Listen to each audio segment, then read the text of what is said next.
Louis, but the Rockies have been awfully good in the Wild West.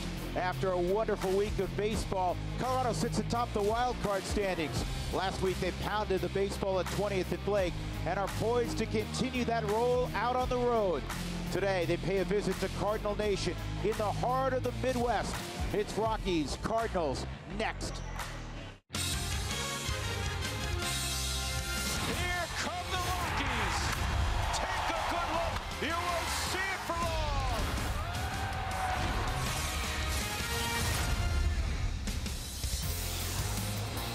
And welcome everybody to Busch Stadium in downtown St. Louis, Missouri. It's a beautiful night. Plenty warm enough, but not a cloud in the sky as we get ready for a little hardball. Second matchup this year between the Rockies and Cardinals. Back in May, the Rockies took 2 of 3 from St. Louis and outscored the Cardinals in the process 17-8. There's the former Arizona State All-American and academic All-American Mike Leake, and he's 6-8. He has a .339 ERA, and it's been already the tale of 2 seasons for Mike Leake. It's been a struggle for him of late. When you're looking at the last start, he lasted only 2 innings, gave up 10 hits, 4 earned runs, 7 total. But you also have to understand, this Cardinals defense is not the strongest defense in the world. 44 errors already by their infield. This is a ground ball pitcher. He pitches to contact, he uses 5 different pitches, pitches off his fastball. He wants to get to the slider to finish guys off. But when you have a defense behind you that isn't as good as the Rockies, it can make a ground ball contact pitcher like Mike Leake really have to work. Well, that's a pitch he needs to get, and he gets it on the first pitch of the ball game from Manny Gonzalez. That pitch on the outside corner down at the knees. Charlie's hitting .328, 24 jacks, 69 driven in, and he's behind 0-2. 86 degrees our game time temperature, and it really is quite pleasant. We were just remarking before we came on the air, it was a couple of years ago when the Rockies played 3 games here and it was over 100 degrees every day and the humidity was like 3,000%. 1-2. The Rockies coming off a 13-3 drubbing of Pittsburgh yesterday, including 5 home runs. Charlie hit one oppo. He tags this ball to center field, but it's right at Dexter Fowler, 1 out. Here's the Southwest batting order this evening. As written up earlier this afternoon by Buddy Black, and the first thing you'll notice is Gerardo Parra's back in the lineup after missing the last couple with a sore calf and shin area after fouling a pitch off it. DJ will bat second. Nolan at .314. What a week he had. As we said, player of the week. Then it's Gerardo, Mark Reynolds, Cargo, Trevor Story, Tony Walters, and Sensatella. And that pitch is in the strike zone on DJ LeMahieu. Last 101 at bats for DJ. He has 41 hits. That's pretty good. If you're curious why Mike Leake wears a single-digit number, the number 8, he wore that number throughout his career at Arizona State. So he felt good wearing it. He had a great career at Arizona State. Mentioned he was an All-American. He was a Golden Spikes finalist. And this is bounced up the middle and on through, a base hit for DJ with 1 out. Business management major. He was an outstanding student. Let's take a look at the much maligned defense of the Cardinals. They're in the lower 5th of Major League Baseball teams on defense. It'll be Tommy Pham, Dexter Fowler, and Randall Grichuk in the outfield. Luke Voigt is at first base. And in the middle of the infield, it's Wong and DeYoung. Jed Jerko is at third. The incomparable Yadier Molina is naturally behind the plate. 8-time All-Star, 8 Gold Gloves as well. That's in there on Nolan, strike 1. You're looking at the defense of the Cardinals, and we're showing Paul DeYoung at shortstop. You gotta remember, a year ago, Aledmus Diaz was a starting shortstop for the Cardinals, was an all-star. Currently, he's in Memphis in AAA, sent down because the defense just wasn't up to par. It's really been kind of interesting. That's a strike also, 0-2 at shortstop the last couple of years, because a couple of years ago they went out and got Johnny Peralta. Johnny Peralta was DFA'd recently by the Cardinals. Diaz was the story last year, and now it's DeYoung is the story. 2 strikes.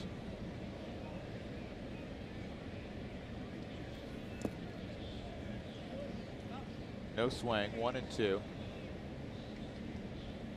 He was briefly talking about Peralta signed by the Red Sox, and then they released him.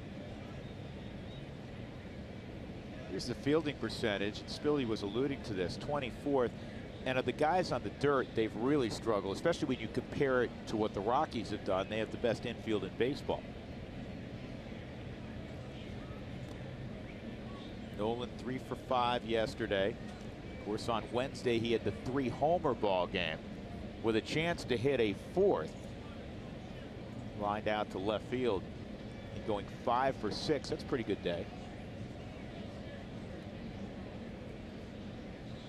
7 home runs his last 11 games.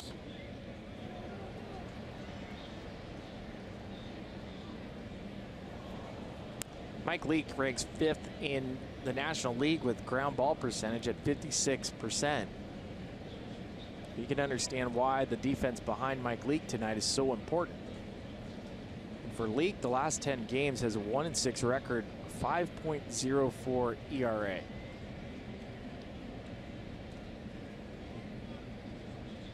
Still doesn't give up many home runs.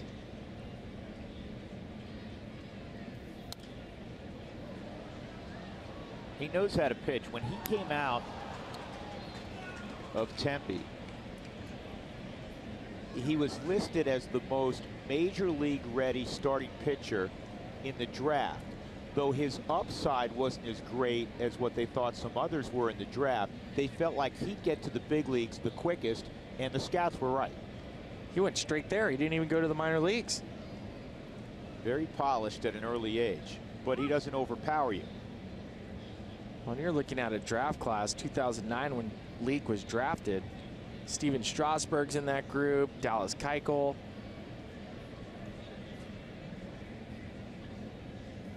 1-2 and a called strike 3 on Nolan. And it did catch the Subaru strike zone. That's the old Josh Falk cutter, isn't it? It looked like it from up here. Yep, front door cutter on the inside. Yadier Molina sticks it, shows it. Nolan looking up on the Jumbotron. A lot of times you'll watch a hitter walking back. They're not talking to the umpire. They're looking at the Jumbotron because they'll show the replay on the board. And so hitters are often watching the replay to see where the pitch was. I think Nolan realized it was a pretty good pitch. It wasn't much of an argument. Here's Gerardo. And Parra takes ball 1. Parra hitting .513 in July. He's 20 out of 39.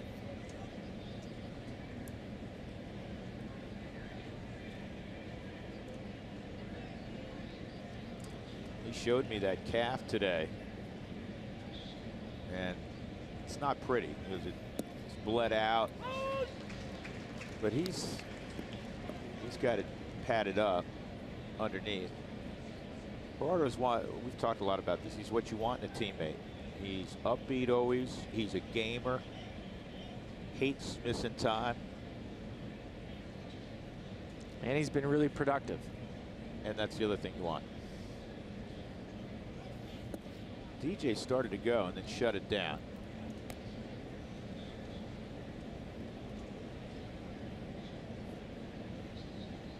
Two and one on Parra. Parra 1 for 3 on Friday in his last action. So he finished the homestand, Billy, 10 for 15.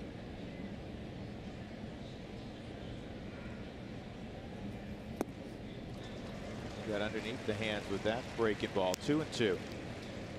I was telling you in the open, since the All-Star break, the team batting average is .345 with an over 1,000 OPS, and that's going to be important when you're on the road. And the amazing thing is, think about how it started. The first 2 games in New York were as forgettable 2 ball games as the Rockies have played consecutively this year. I mean, it was a miserable first 2 days after the All-Star break, and since that time, we thought the sky was falling. Right. And the Rockies collectively put their arms up, placed the sky and the moon and the sun back where they belong. Just underway. LeMahieu a base hit, 2 outs. 2 balls, 2 strikes. The count on Gerardo Parra, the native of Venezuela.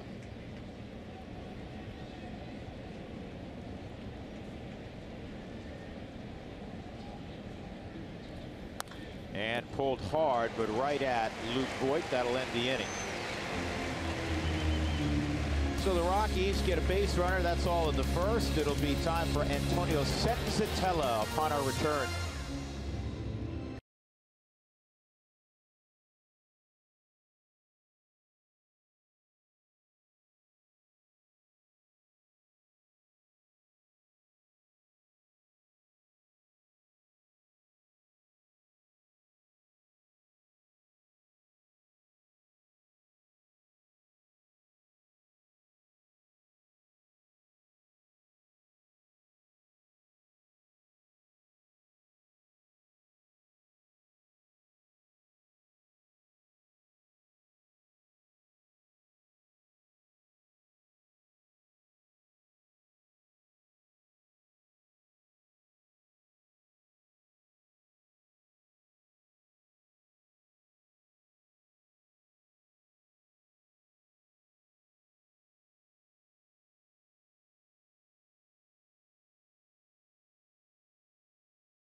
Pretty Monday night, first of 3. Rockies will play 3 night games here. They'll have a day off Thursday and then continue this road trip in our nation's capital. Antonio Senzatella will make his 17th start. He's looking for victory number 11. The opposition hitting just .247 against him. It's a heavy dose of fastballs, and you'll see a developing slider as well. And he's developing the changeup to go with it. He has to command the fastball, otherwise he becomes far too predictable.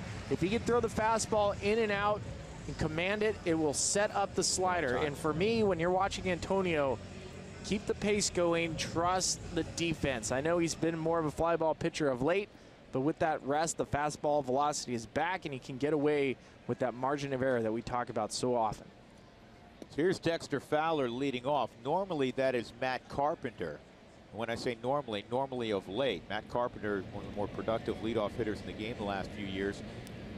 He was batting 3rd with the acquisition of Dexter. There's a strike. Dexter wasn't hitting well in the leadoff spot. Carpenter was hitting only .209 in the 3-hole. So they moved Dexter to the 2 spot and Carpenter back to the leadoff role. Carpenter responded. He's hit much better there. He's not in the lineup tonight. He left the game early yesterday at Wrigley when he had some cramping running the bases in his quad. That's fouled off. And they say he's fine. I know you spoke with him, Spilly, today. They expect Carpenter back in the lineup tomorrow. Yeah, he said he's fine. He's available to pitch it tonight, and he expects to be playing. He was taking batting practice, drinking Gatorade. Fastball's high and away, 3-2 on Fowler. Dexter was one of the few Cardinals who really hurt the Rockies in that series in Denver. He went 6 for 12. In fact, he's hit .357 against his former club.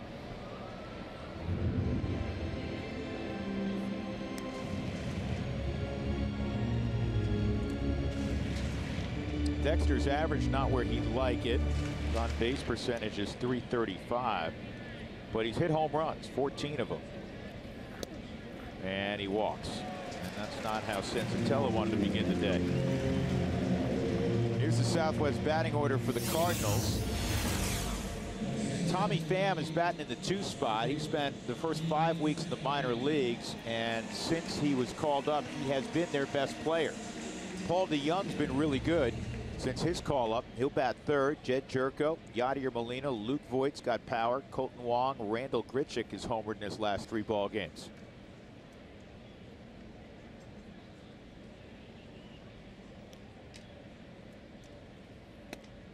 That fastball's high. Before the ball game, in the inimitable style of Buddy Black, it was exactly 5:08 on the scoreboard. Somebody asked, what do you want out of Senzatella tonight? And he says, well, at 5:08, I hope he's pretty good, but really at 7:08, I hope wherever Tony Walters sets up, he commands his fastball and hits the target. And through the first half dozen pitches of this game, he has not done that. Now 8 pitches.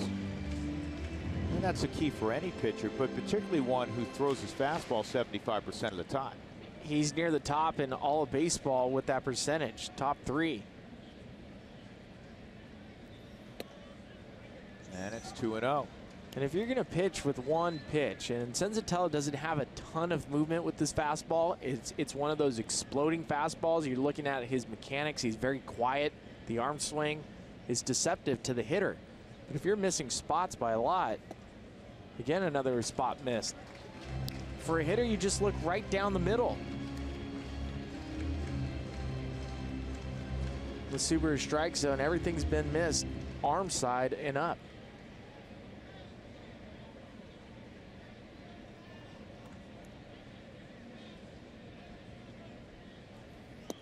And the 3-0 is in there on Pham, 3-1.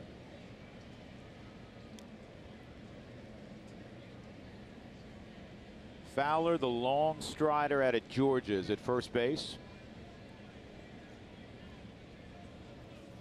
And Pham fouls that fastball off, 3-2.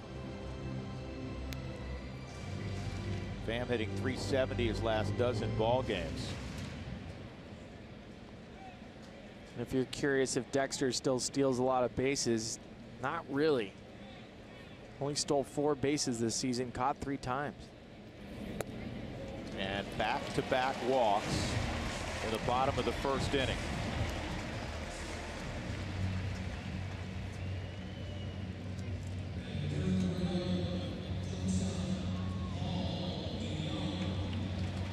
Here's the Rockies defensively. Gerardo Parra is in left field. Charlie's in center. Cargo is in right. Arenado, Story, LeMahieu, and Reynolds. Collectively, they've made the fewest errors in baseball, just 22 of them. Tony Walters has the gear on here in Game 1 in St. Louis. So Senzatella has created a problem for himself, and here is young Paul DeJong, just 23. He's wiry, but he has a lot of pop, and this is not caught. The Rockies sloppy out of the gate. That'll be a pass ball, I'm sure, on Tony Walters.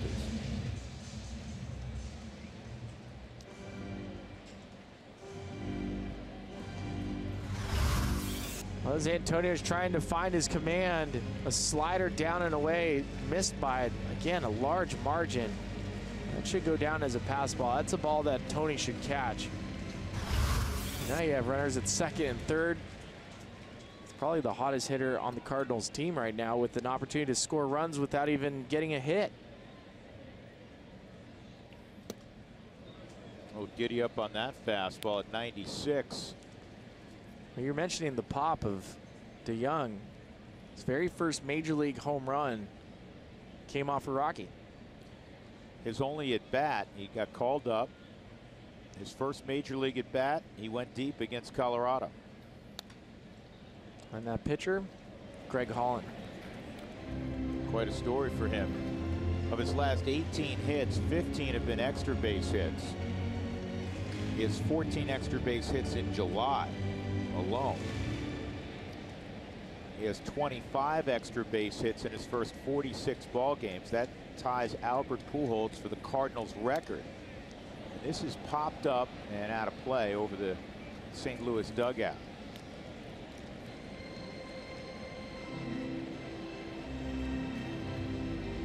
I still think it's incredible. We talk about how this game can change in an instant for a player. A year ago, Aledmys Diaz was in the Cardinals lineup as an all-star.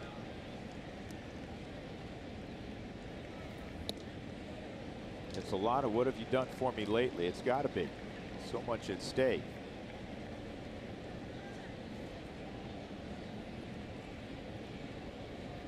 2-2 on DeYoung. Second and third, nobody out.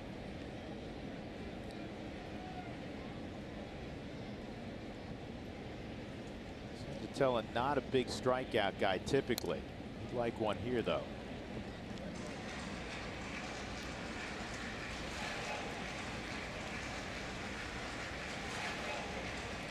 DeYoung, a fourth-round pick just 2 years ago out of Illinois State.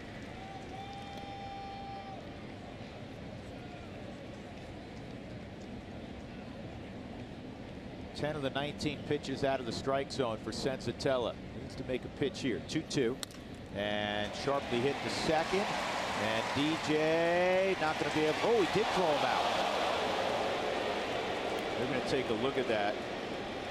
It's an RBI either way for DeYoung.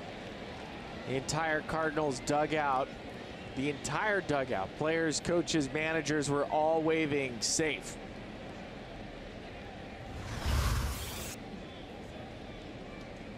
Hit sharply towards DJ. DJ does his best. Because he doesn't have his legs under him, has to throw from his knees. Remember, as soon as it touches leather, they're going to take a look at it. Fielding Colbreth, who made the call, is also the crew chief. He'll go in with the second base umpire, Mark Carlson.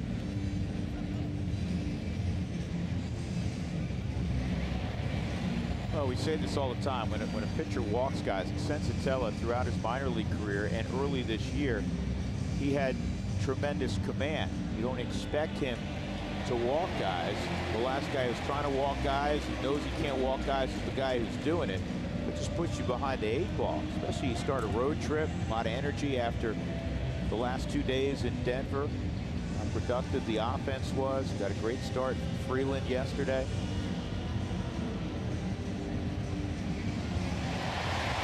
Crowd seems to think he's going to be called safe. It's close, and on that angle it looks like he got his foot down before the ball hit the leather.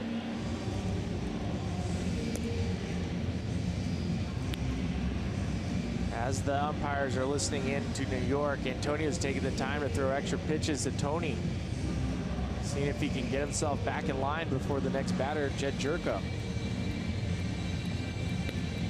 And even in the warm-up pitches he's having, I haven't seen him throw a strike yet.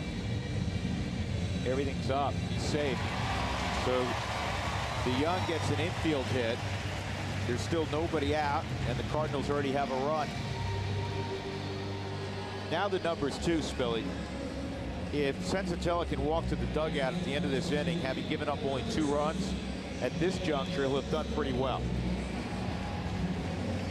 Jed Jerko is one of those guys we hate to point out, but he's hurt the Rockies through the years. In fact, in 80 career at-bats, he has 8 home runs. It's easy to do the math on that.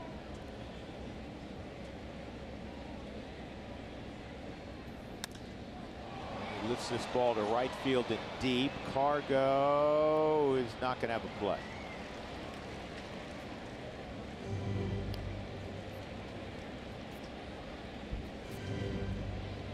And as you were watching him throw while the review was taking place, everything was up, and that first pitch to Jerko was elevated also. Sometimes when you see a guy missing arm side and up all the time, it's just telling you he's not getting the ball out of his glove in time for the arm to catch up. 1 ball, 1 strike. Jerko, a University of West Virginia product. He's from Morgantown. See the guys that have hurt the Rockies, you know all the names, but Jerko has the best home run ratio of any of them. Rockies don't see, thankfully, Matt Kemp as much. They'll see him next month when they match up with Atlanta. Remember how Kemp used to just crush the Rockies.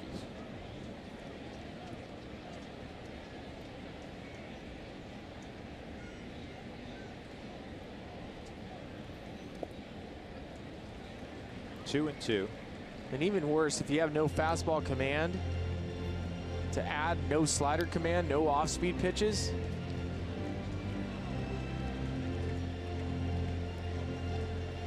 going to have to find something quick.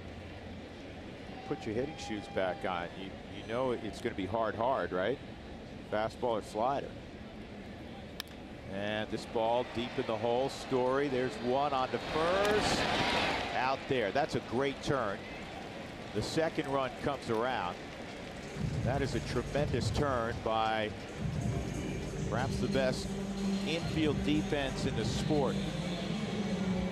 This is such a difficult play for any shortstop just because of the timing of it. In the hole, backhand, spin throw, put it on target, and then nobody's better at second base of finishing off a play than DJ LeMahieu. I mean, sometimes you're lucky just to get an out, let alone turn a double play. Sure, Cardinals fans were watching that and they go, how did that just happen? We're not used to seeing that. Molina fouls it off the bat, Spilly. If you're Jerko, when you hit the ball, you say that might get into left field, you're thinking, right? Next thing you know, you got doubled up. At the very least, you say, I'm going to get the run home and get a ribby. Just off the plate, 1-1 on Molina. He has caught more innings than anybody in baseball this year. He missed a little bit of work on the road trip with an ankle injury. You know, St. Louis playing their first home game in the second half. They've been on the road the whole time? They've been on the road the entire time. They've not been at home in 15 days.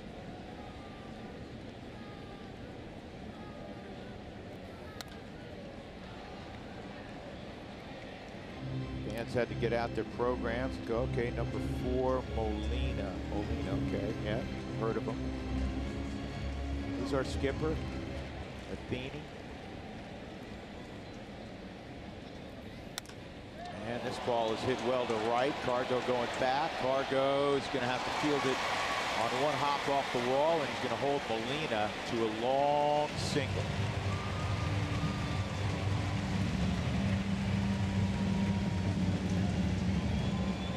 Former teammates Mark Reynolds, Yadier Molina chatting it up at first base. Reynolds asking him to go to second so he can get tossed out and end the inning. Fastball up. Even though that's on the outside part of the plate, it's not exactly where Tony wants it. It's a perfect one hop for Cargo to take off the wall and throw it into second. They're still giggling like two former teammates at first.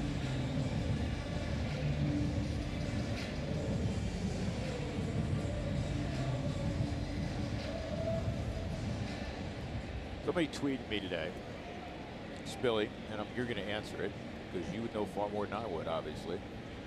So what do guys typically talk about at first base? Probably could be a myriad of things, right? So many things. And probably, surprisingly, many things that have nothing to do with baseball, right? Majority of it has nothing to do with baseball.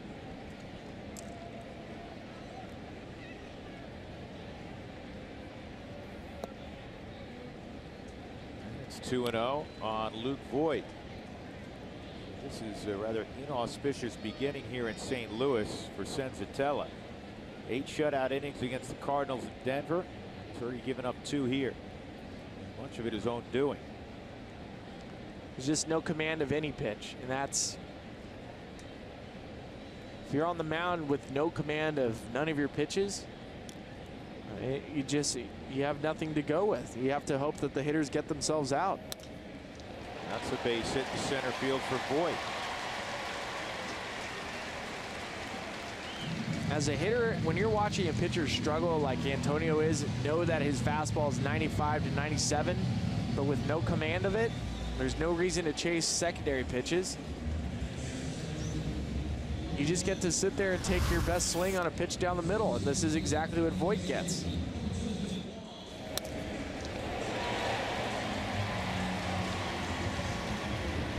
That'll bring up Colton Wong.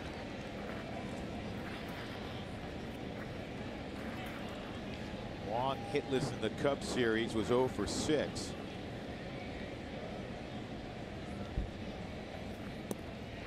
And that pitch is down low.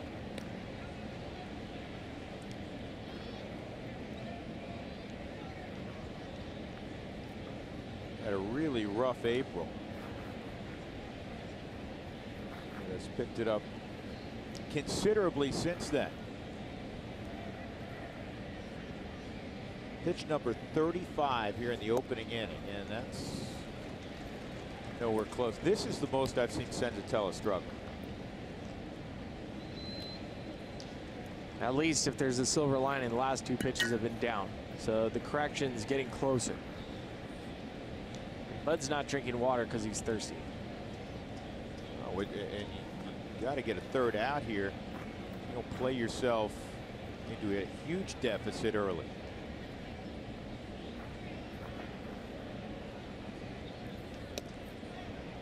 Three and out.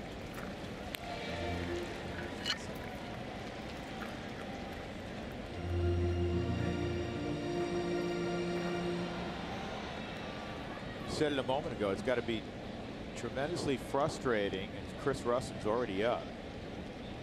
When you're out there on the hill and you feel like you can't throw anything where you want it. And that's may have been a gift strike, quite frankly. 3-1. That was in the strike zone, very top of the Subaru strike zone.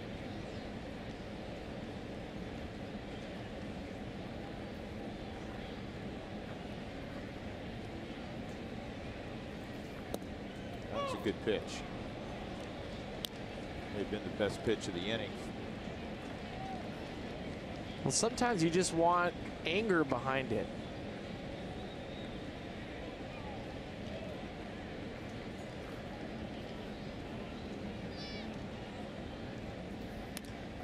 Fought off. Nolan diving catch. What a play by Arenado. Senzatella give him a big bear hug in the dugout. 2 runs for the Cardinals. Both runs that scored were guys that were walked by Antonio. This is another gorgeous play for the highlight reel of the Rockies Gold Glove third baseman.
Inning, the Rockies facing a 2-0 deficit as we check our Mako big hits.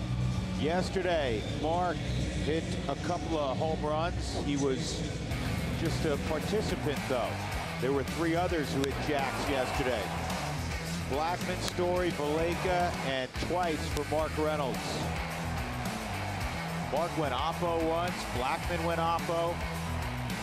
Reynolds hit the second deck opposite field, oppo taco, but the one that was impressive was the one to center field. Now, here's the deal. The one to center field, I think it broke StatCast because it took him forever to get the official yardage on it. It was yards. It wasn't yardage? feet. It's 448 yards. No, it's 482 feet. That's like where John Gray goes. I wish you guys could have seen the look Spilly just gave me. Disgusted that I would throw a pitcher in a hitting conversation. You were not pleased, were you? Once again, you give me the cold shoulder, aren't you? Oh, boy. I can't fix people's cell phones either. I've been asked that a couple times walking through the stadium today in St. Louis. Oh, really? With our new, I love our AT&T Sportsnet gear. I love it. It's great. It's a nice purple, too. It's a great purple. It's a good shot, a good shirt. Yeah. Looks good. See, this looks, it's awesome. But I've been asked. That's medium. Really fits medium. you well. I've been asked several times already to fix someone's phone. I cannot do that. Reynolds pops this one up on the right side. Colton Wong will make the catch. One out.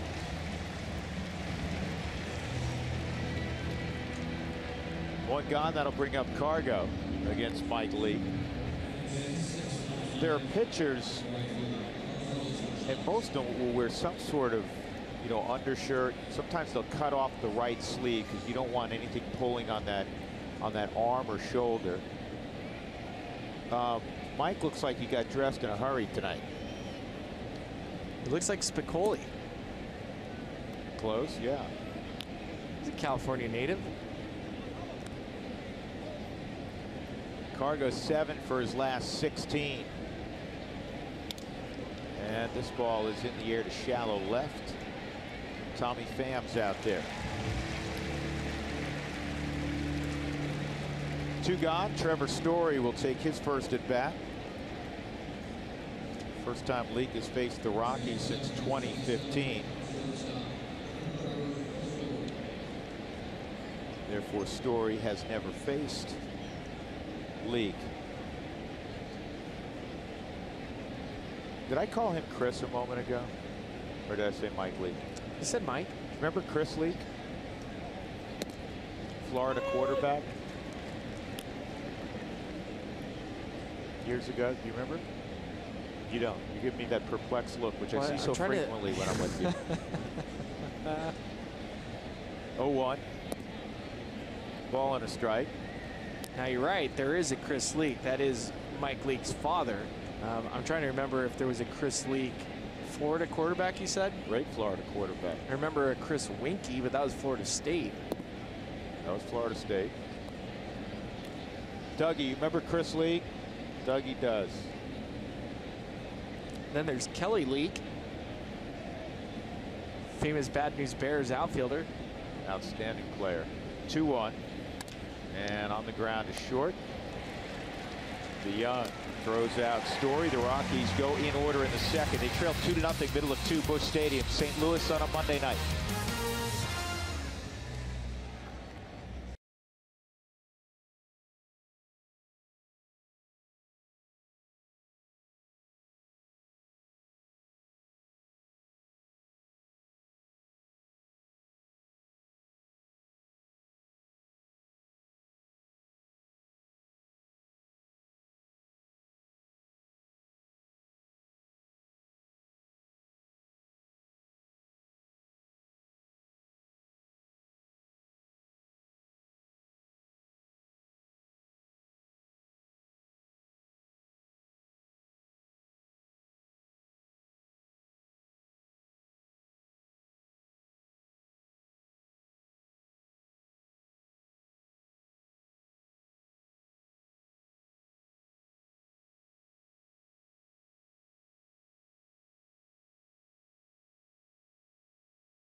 have been maybe a more difficult first inning for the Rockies, but they did turn a nice 6-4-3 double play, and that's a key because the Rocks have turned the most in the majors, 111, and then when you break it down, they have now turned 71 on the ground in their 101 games, so that's 70%.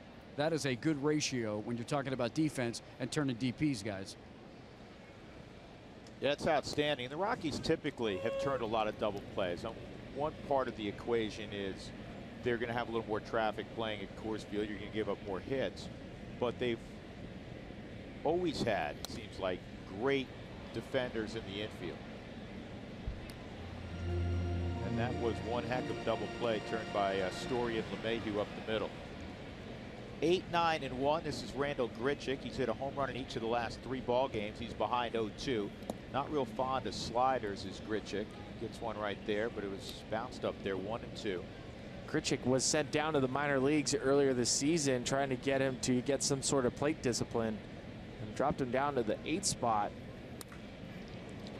And in the series against the Chicago Cubs, 5 for 11, 3 home runs and 5 RBIs, and you're looking at a team that desperately needed some offense in that series. It was Grichuk, the guy that was sent down to the minor leagues, that provided it.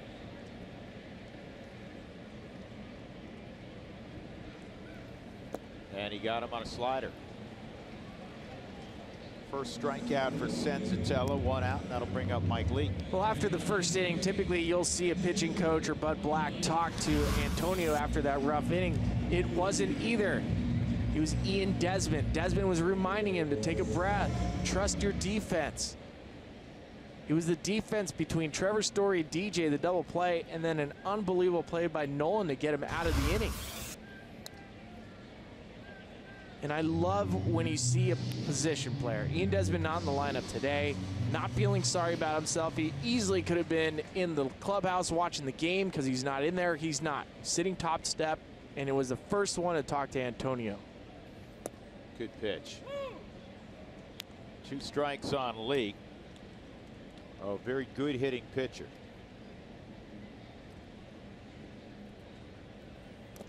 And that was caught by Tony Walters. Did not hit the ground. Leake protesting. 2 outs.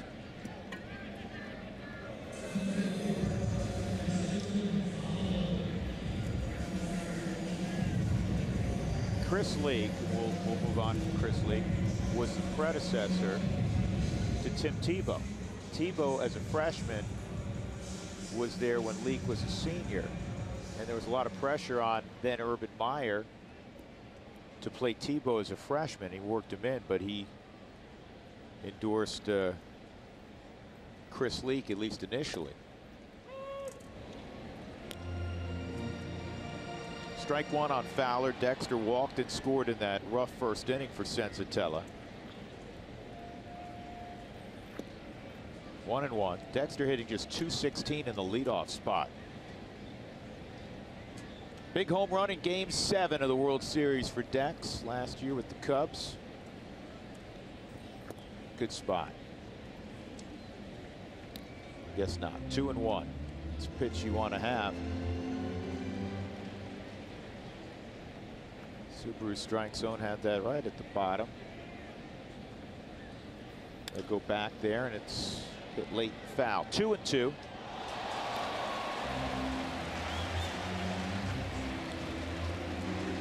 Dexter, one of the more active players on social media. It's an opportunity for a player to have a voice.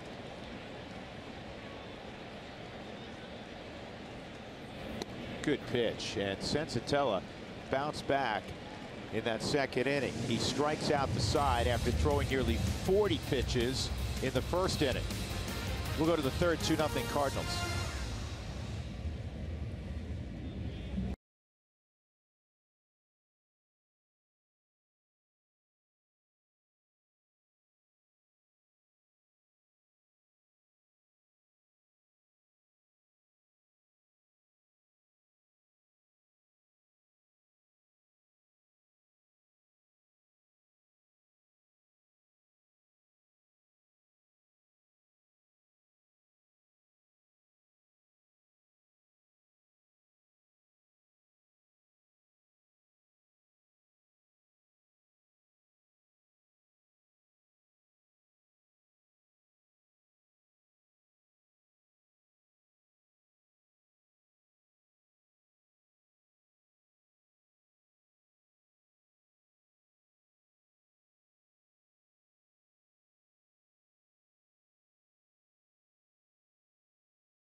TNT Sportsnet is brought to you by the 2017 Toyota Tundra in your hometown Toyota stores and by Southwest Airlines. Yes to low fares with nothing to hide. That's transparency.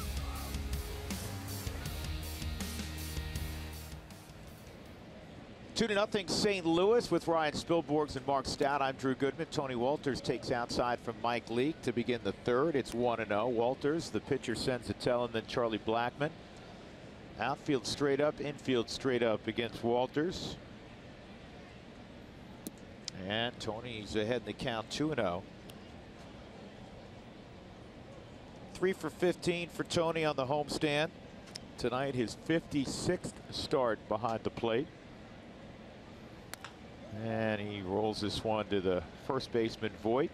1 out. Folks, make sure you join in on the conversation. We invite you each and every night. Thoughts, statements, questions, photos of Spilly you may have. Use Twitter or Instagram at AT&T Sportsnet RM. And don't forget to use the hashtag Toyota Talk. Depends on what kind of photos.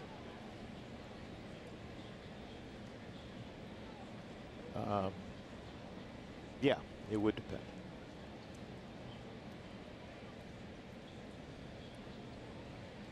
Here's Senzatella.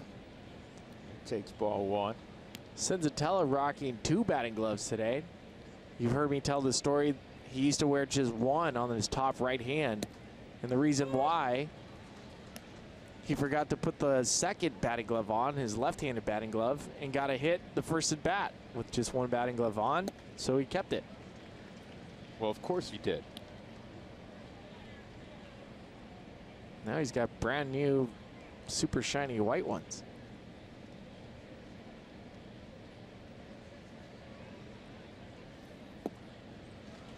Go back to the one-on, one-off method, huh? You may have noticed that in the meeting at the mound in the first inning, it was not Steve Foster, it was Darren Holmes who went out. Darren Holmes, who is really Steve Foster would say is like a co-pitching coach, but Darren's in the bullpen. He's going to be the acting pitching coach coming out of the dugout tonight, if necessary. Again, Steve Foster was not feeling well and went back to the hotel. So Steve feel better, and that's why you saw Holmesy out there. Charlie with 2 outs. He lined to center field to begin the ball game. The Rockies have had 1 base runner. That was LeMahieu singling behind that line out by Blackmon.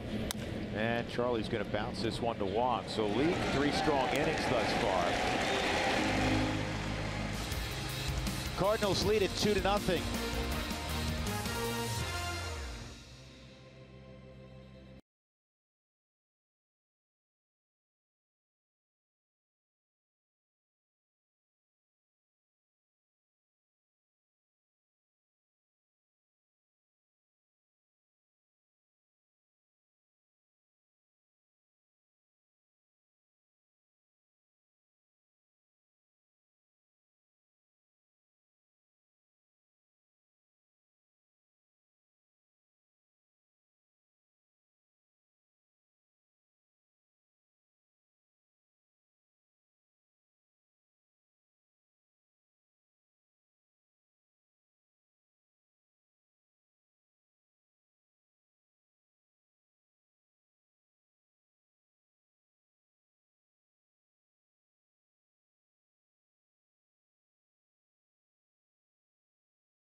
3 strikeout innings, so he looked better in the second. You know who looked good today at about 2 o'clock throwing a simulated game? That would be Tyler Chatwood. He was hurt the second day back from the All-Star break, you remember, at the Mets when he had the strained calf. Well, today he threw 20 pitches. That's all he needed against Amarista and Valleca in the cage, and he looked good according to Buddy Black. We'll see what happens next. He's eligible to come off the DL in a couple of days, and possibly, guys, could even go to the bullpen. Haven't ruled that out, but we'll see what the Rockies decide soon with Chatwood. Well, that's good news. Obviously, getting Tyler back in there and getting him straightened out would be huge for the Rockies in the final couple of months of the season. Sensatella working to Tommy Pham to begin the 3rd inning. Paul DeYoung will be next, then Jed Jerka. 2, 3, and 4 for the Cardinals. They got 2 runs in the first. Sensatella had trouble finding the strike zone in the first. He walked Fowler, he walked Pham. They would eventually score. There was a pass ball in there that put runners at second and third, nobody out.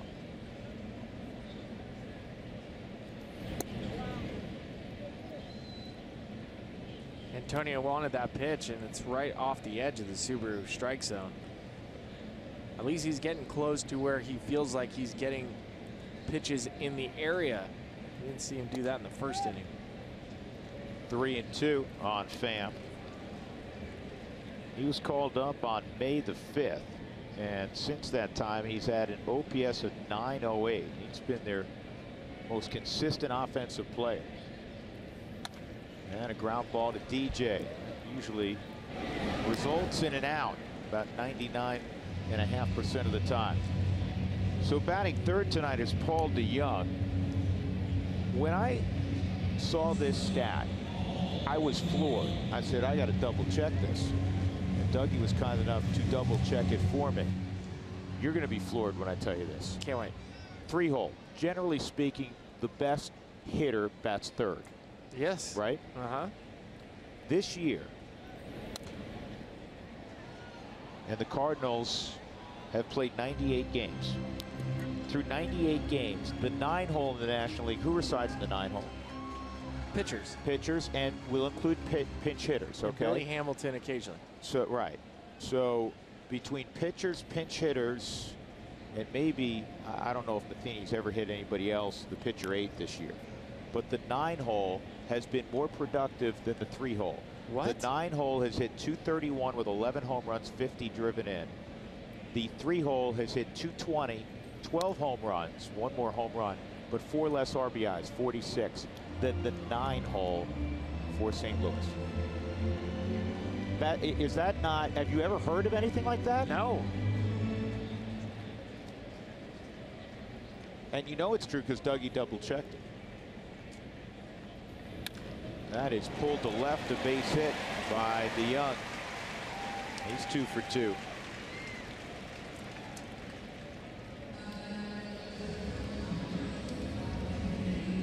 Been a big problem for them obviously this year. And you like to roll your lineup like the Rockies now. Charlie doesn't even come into the clubhouse and look at the lineup card. He knows he's leading off. DJ knows he's batting second. Nolan knows he's batting third.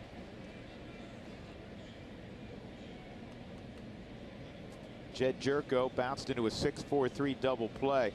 Sensatella will try to get him to do the same thing. Nice block there by Tony Walters. Jerko just 7 for his last 45 at the plate, covering 13 ball games, but he's a quick strike guy. He's got 14 home runs, which is tied with Dexter Fowler for the club lead. They're the only team in baseball without a guy having 15 or more home runs. And see if the Rockies can turn this over. Probably not. Wasn't hit very hard. Nolan did a nice job adjusting to that second hop. They get the force at second. The Rockies, by contrast, have 3 players now after the weekend against the Pirates. 3 guys have 20-plus home runs. Blackman leads the club with 24. Nolan has 22. Mark Reynolds has 22.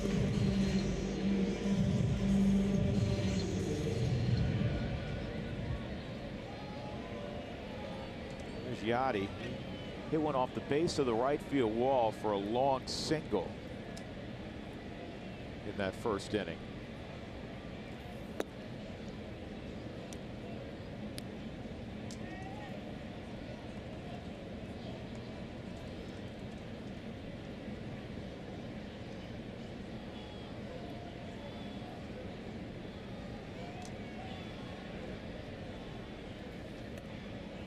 2-0. Molina tonight catching his 1,665th game. That is 20th all time. And later on this year, he will pass the guy who grew up on the hill here in St. Louis, Yogi Berra. Fly ball shallow left field. Parra near the stands and the line makes the catch, and that'll end the inning. So we've settled in. We'll go to the fourth. The Rockies trying to figure out Mike Leake.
Subaru, love it's what makes a Subaru a Subaru. By the Wyoming Department of Tourism. Wyoming is full of adventure. It's time to find out if you are too. That's why visit Wyoming.com. And by UC Health, live extraordinary.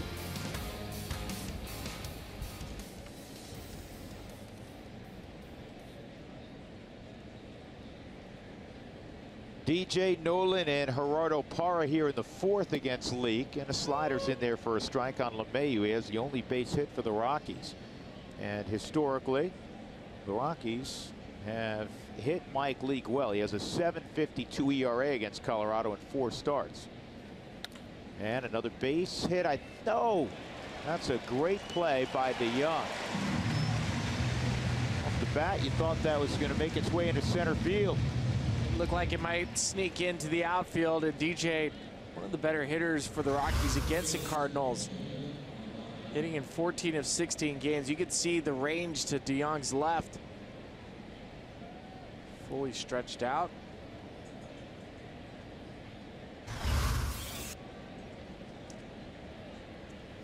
So Nolan, who struck out looking on a cutter on the inside corner, will take strike one. He got behind 0-2 in his first at bat against Leake. Player of the Week honors for the 4th time in his career for Arenado. Here's what he did from a numbers perspective. 4 home runs, 3 came in 1 game, 13 driven in. He's got 86 ribbies. That's crazy. 1480 OPS for the week. Outside, 2-1.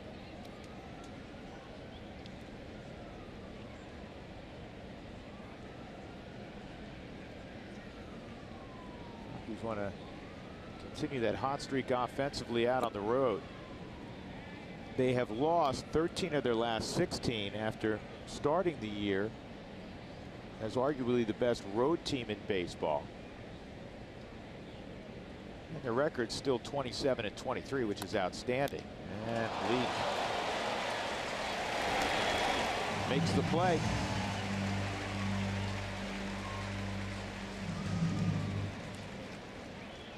That is 11 in a row retired now by Leak. Fans, if the Rockies score 7 or more in a game, they've been doing it a lot lately. Go to participating Colorado Taco Bell locations the next day between 4 and 6 to get your Rockies taco special. Live Moss at Taco Bell. Parra hit a sharp ground ball, but it was right at Luke Voigt, the first baseman.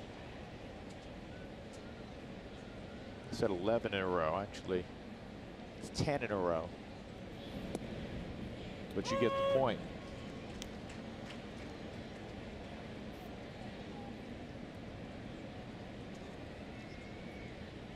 Rockies 16 games above 500, third best mark in the National League behind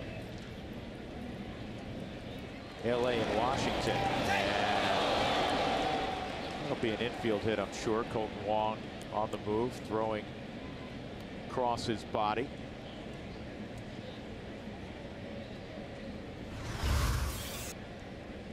It's chopped over the mound. Leak not able to grab it. The double clutch for Wong and trying to get the ball out of his glove. Not able to make a good throw to first. And it is a base hit. So that ends the stretch of 10 straight. Mark Reynolds hits one in the seats, got a 2-2 game. That's how that works. Rockies have not played well at all against the Cardinals. Dating back to 2010, they've lost 7 straight series. 19-5 the Cardinals are against this Rockies team since that time frame.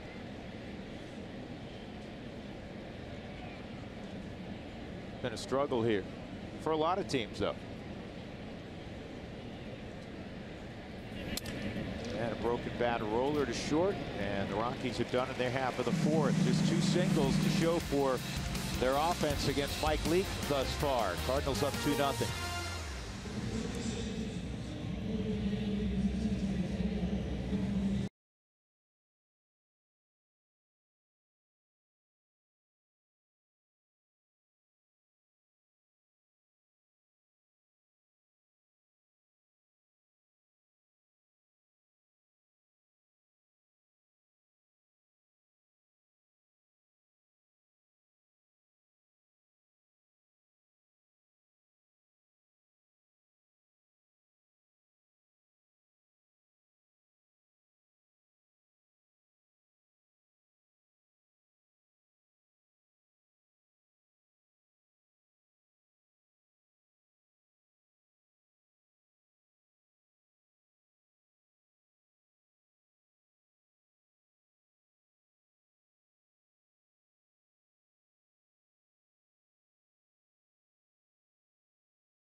Road trip for the Rockies. Of course, like Cold Hard Facts, brought to you by Clean, Crisp, Coors Light. Well, Freeland and Sensatella are the first rookie teammates since 1937 to each reach 10 wins before August. Only the Rockies rookie teammates to have 10 wins. Jason Jennings in his Rookie of the Year season, joined by Denny Stark. Saw Denny Stark recently. He did? At the Rockies golf tournament. Denny won 11 games in 2002. Here's Luke Voigt, and the big first baseman who singled his first time, takes a fastball low. Voigt's an interesting story. This happens, it seems like, a fair amount with the Cardinals. where they select a local kid. He's from the same high school as David Freese, Ryan Howard.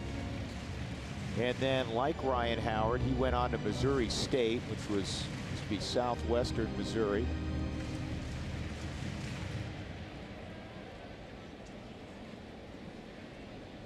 Wasn't a high pick. 2013, 22nd round. Here he is in the big leagues, 1 and 2. Was a catcher, and they've made him a first baseman here in St. Louis.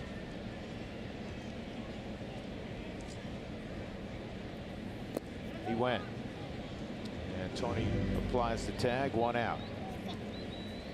Senzatella, last 2 innings plus, clearly a lot better than he was in that first inning when he had next to no command. Threw almost 40 pitches in that first inning. Whatever Ian Desmond and Darren Holmes told him settled him down. Colton Wong down the left field line, and that's a fair ball. And Wong is going to have a double. That hit right on the chalk. That was a long run for Parra. And Spill, you were an outfielder, primarily in center field, but that's a difficult play because there's no room down there. If you're running full speed, you're going to knock yourself out. It's very similar to Wrigley Field. There's several stadiums that have very short foul territory for the outfielders. I thought off the bat this was going to go into the stands. Gerardo giving chase, looking decent with that calf injury after fouling the pitch off earlier in the week. Lucky for Gerardo, it doesn't hit off the wall harder and skips more into left center field.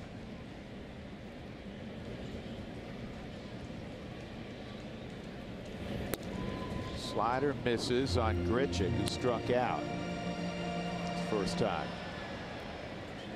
If that ball gets past Gerardo a couple more feet, Wong is standing at third with Grichuk in less than 2 outs with the runner at third looking to add on.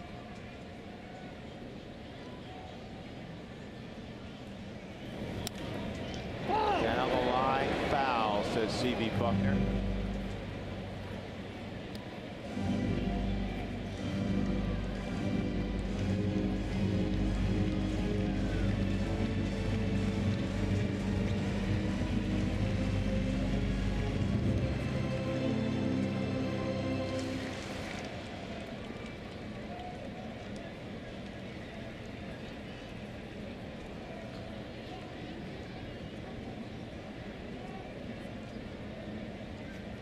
Rockies play Grichuk to pull.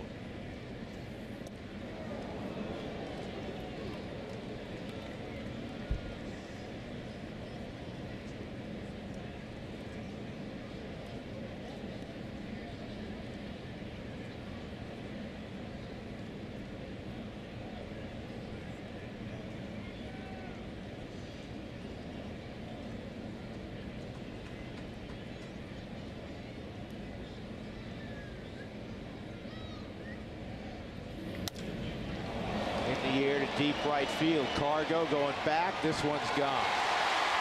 That's 4 straight ball games that Randall Grichuk has hit a home run, and now the Cards lead it 4-0.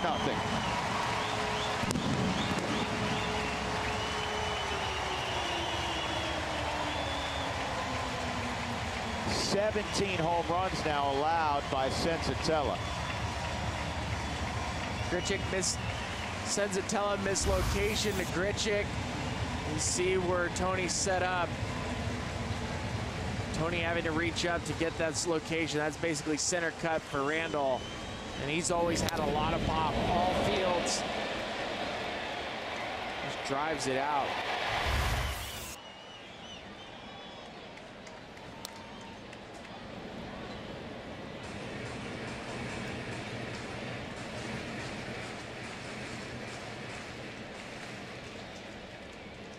.13 home runs for Grichuk.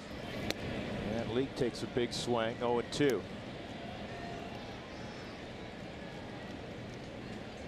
You strike out Grichuk in the second inning with some sliders that he obviously could not see.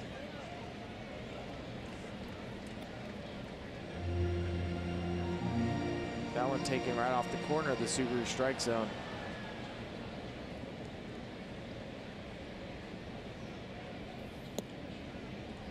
Two outs.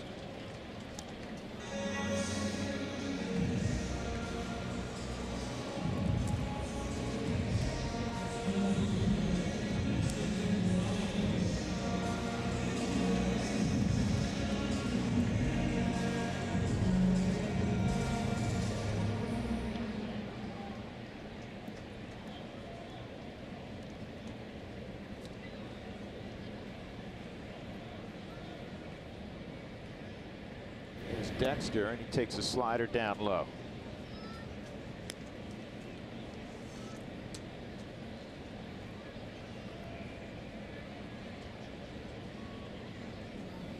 Cardinal record for home runs in consecutive games is held, not surprisingly, by Mark McGwire. 97, he had a home run in 6 straight. Not the knees. 2-1.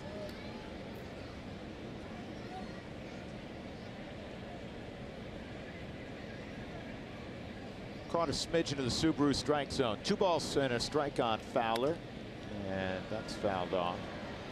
Dexter's upset with himself that he fired at that. 2-2. Always said this, Dex, Philly, your former teammate, for a guy that is 6'6" and he stands fairly upright, has a big strike zone. He walks a ton. Walks a ton this season at on base percentage. That's a good pitch. Right about 334, which isn't his normal. This is normally a 360 on base percentage type. Pitch right off the edge. Back there again. This one's hit pretty well to left center. Charlie on the move. Parr on the move. It'll be Gerardo. In the inning, a double by Wong, and then an opposite field 2-run home run from Randall Grichuk. 4-0 St. Louis.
Cubs have played very good baseball in the second half. Everybody's been wondering when they would start to put a run together, and though they lost today, a tight NL Central.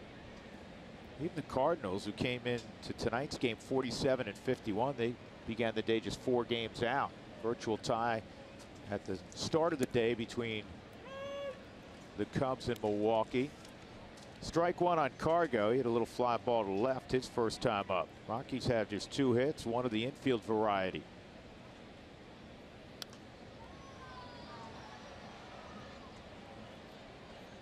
One of the things Cargo's been working on, Spilly, is lowering his hands a little bit.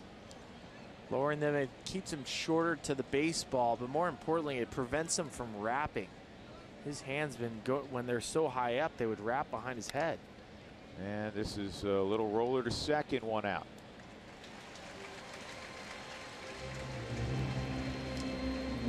That'll bring up Story, who, as you just mentioned with Cargo, also working diligently on being a little shorter to the baseball. You have to be. In this game with the margin for error with high velocity, you have to be able to get the barrel to the ball as fast as you can. And when you have a long swing and you're timing with the mechanics of a leg kick, adding a wrap to it. That's a sharp single for Story. That was a pitch he wasn't handling. And earlier in the year, Trevor was taking a lot of first pitches that he could handle. I know he was talking with Dwayne Espy and Jeff Salazar, and they were giving him some numbers. He said, hey, if you fire early, check out what your batting average is. You're a big proponent of that, and especially when you see a guy who's pretty nasty, what do all pitchers want to do? They want to get ahead. That's how they're trained. They want to get to 0-1. You go up there and just give away a strike, you're already in a ditch against a guy, you know, at this level. Everybody's got good stuff.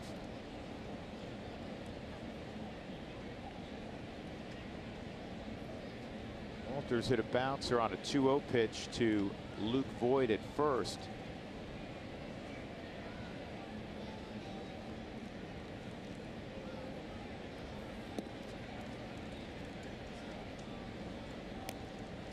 And look who's come out on deck, Alexi Amarista. So 4 innings, 85 pitches in with the deficit at 4. Buddy Black may require Chris Russin to get to work earlier in this ball game than he had hoped.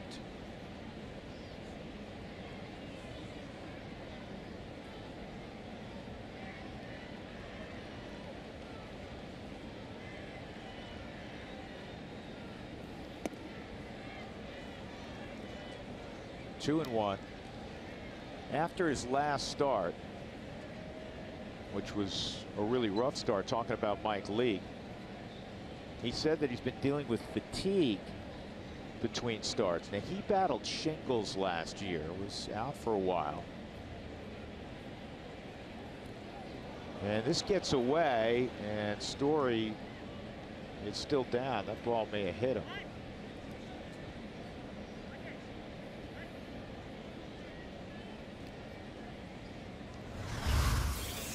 Quick pick by Leake, and it hits him right in the ribs.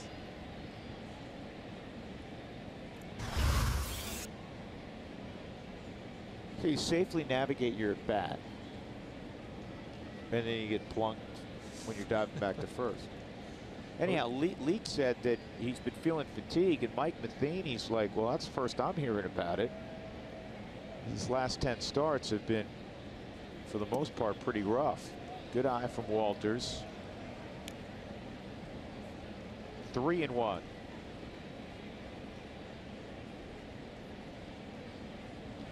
Leake's typically a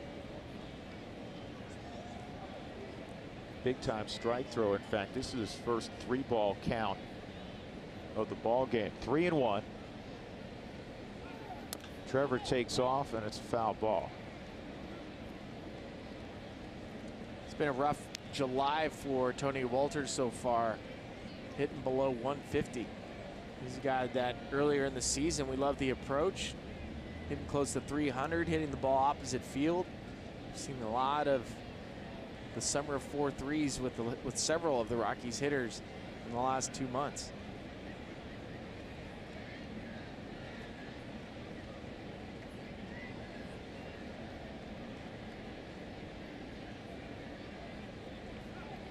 Runner going again. Throw to second.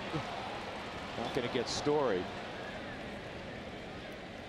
Trevor hurt his thumb on a slide just like that, trying to hang onto the bag last year, and we know what happened after that. Out for the rest of the season after 97 games.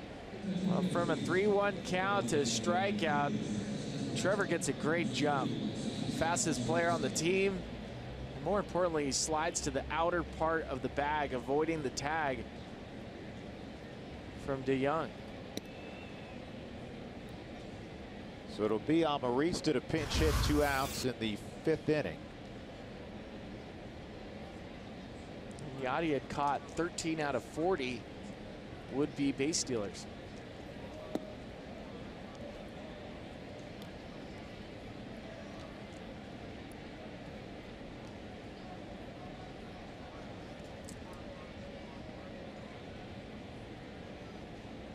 See if Amarista can throw out a knock here. 2-0 count for Alexi. Amarista has really excelled in these type of roles. We've seen him double switch, had a big double switch at bat 3 nights ago. Hitting .406 with runners in scoring position this season. 3-0. He'll be taken here with Blackman on deck, a 4-run deficit.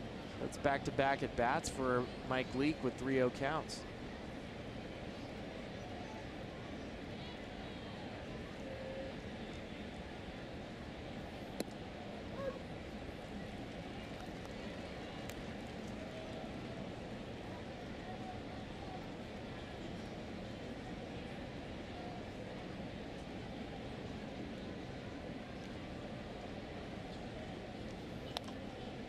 This is pop fly to shallow right. That'll end the inning. Rockies got a hit by Story. He's left at second. Middle of 5, 4-0 St. Louis.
CenturyLink high-speed challenge question of the night. Go to AT&T Sportsnet RM on Twitter to cast your vote. We'll show you the results during our Twitter postgame show. All right, which style of barbecue do you like best? Rockies will be in both Kansas City and St. Louis this year. You like Texas barbecue? St. Louis baby back ribs. Oh, is that what we're getting later on, by the way? Yes. We can get some baby back ribs. Carolina, they're good. Baby back. Kansas City. Or you can get Kansas City barbecue across the street from the hotel in San Diego. Susan Strand's favorite place, our graphics coordinator. All of these sound really, really good. You can't go wrong, right? There's a great place in Texas where I played in the minor leagues outside of Round Rock called the Salt Lick. Now really? That place was great. And you ate yourself out of the league at that point, didn't Yeah, you? I ate myself, and I sent myself to Japan the next year. to lose a little weight. Chris Russin takes over in the 5th inning. He'll get Pham, DeYoung, and Jerko, 2, 3, and 4. Well, Cutter on the outside corners in there for a strike on the very versatile Chris Russin. Chris Russin is 50 1/3 innings of relief. That's 6th most in the National League. Ground ball, and that's going to sneak through the 5.5 hole, and Nolan's ticked off. He dove, and he thinks he should make every play. He may have broken his belt also in the process. Anytime you see a baseball go to Nolan's left and makes it into the outfield, you do a double take. The first 2 steps for Nolan are so quick.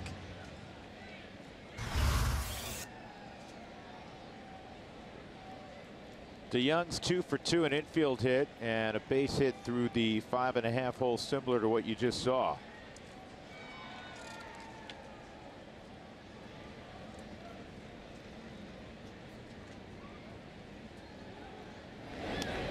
You can see Young at the plate. He's kind of got more of a lean frame, and a lot like Trey Turner.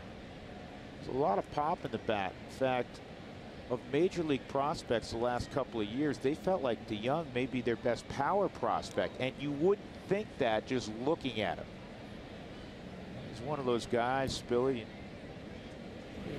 I'll tell you what, you were a little bit like that, and I'm sure you played with other guys where you look at him, you go, "I'm probably a gap type of hitter." Sneaky pop. But you have sneaky pop, and you're not the biggest guy in the world. This kid obviously has some pop. Got 12 home runs. He's hitting .403 here at home also. That'll help. Well, that will not hit a ball very far. Emergency swing for Paul. We're talking about Mike Leake, how smart he was at Arizona State. DeYoung went to Illinois State and was well on his way to becoming a doctor. Pre-med, biology. That baseball thing screwed it all up, didn't it? Academic All-American. Yeah, he went from playing for the Redbirds in college to the Redbirds in the big leagues.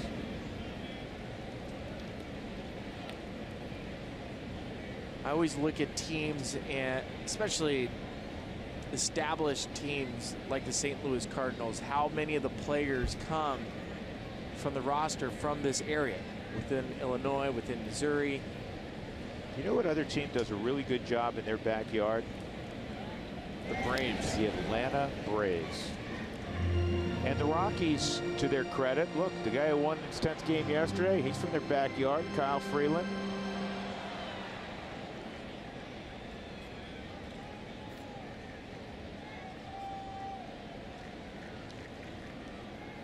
One, two. See if this can be a double play. Quick flip. Fire to first. Got it. Boy, it helps to have a big-time arm in the middle of the infield, and that was a pure fastball thrown across the diamond from 90 feet by Trevor Story, and he needed to turn that over. Second double play turn tonight by the Rockies. Rockies baseball is always live with the MLB.com and Bat app. Stay connected all season with video highlights, stats, news, and more. 2 outs, nobody on after the twin killing, and Jed Jerko will come up. He's 0 for 2. He hit into the other double play. That was in the first. Swung on and missed by Jerko. Came up with the Padres, earned himself a big contract after hitting 24 home runs. Yeah, I felt like that contract was premature.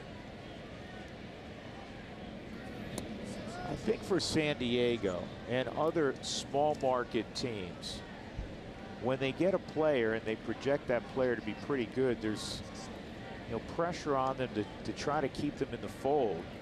But to your observation about it, you controlled them 5 more years. You already had him under control. Yeah. You just have to continue to prove it. You look at the numbers since All-Star break 2016. Yeah, Charlie sits on top, but Jed Jerko right there in the mix.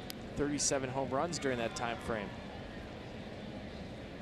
To his credit, there was a point there where the production dropped off so much you wondered if he was going to be a flash in the pan, but he's been really good in a St. Louis uniform. And he draws a walk here. The average at 287 is about 50 points higher than he's hit the last few years, and 14 home runs. Last year he hit a bunch. Molino come up.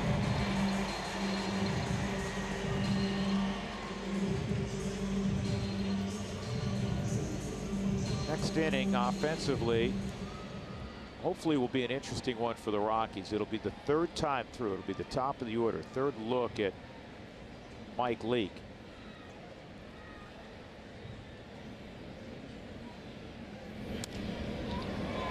In the air, shallow left. Parra got a great jump. He makes the catch. And Molina wants to throw his bat. We'll go to the 6th, 4-0 Cardinals.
Top of the order up. That means Gerardo Parra hitting cleanup is due up 4th. I was talking to Jeff Salazar, one of the team's hitting coaches today, about the offensive outburst for the team this last week.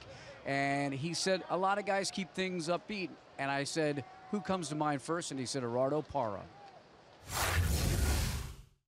Even when he's not playing the last couple of days, he's a presence in the clubhouse. He's a presence in the dugout, laughing, joking here and there, and just keeping guys loose when things may not be feeling right. But when things are going good, you have some guys chirping a little bit and just engaging in the game. It's nice. And Drew and Spilly, I was talking to Jeff Salazar, and I said, we ask you about the team when they're not hitting. How about when they are hitting? That's what he said. And Parra's back tonight. He has one of the Rocks' hits. You have to have players like Gerardo. You have to have players like Ian Desmond standing up and talking to Antonio Senzatella. You need to have a coaching staff like Ron Gideon to Salazar's right, Sally, that have this communication with the guys. That's a sharply hit ball, but Colton Wong has it. Charlie Blackmon has nothing to show for a real good swing. 1 out, and then that'll bring up LeMahieu's 1 for 2, and if not for a fine play by DeYoung up the middle, he'd be 2 for 2. People always tease me because Jeff Salazar is the godfather to our children. And how often do Sally and I talk baseball?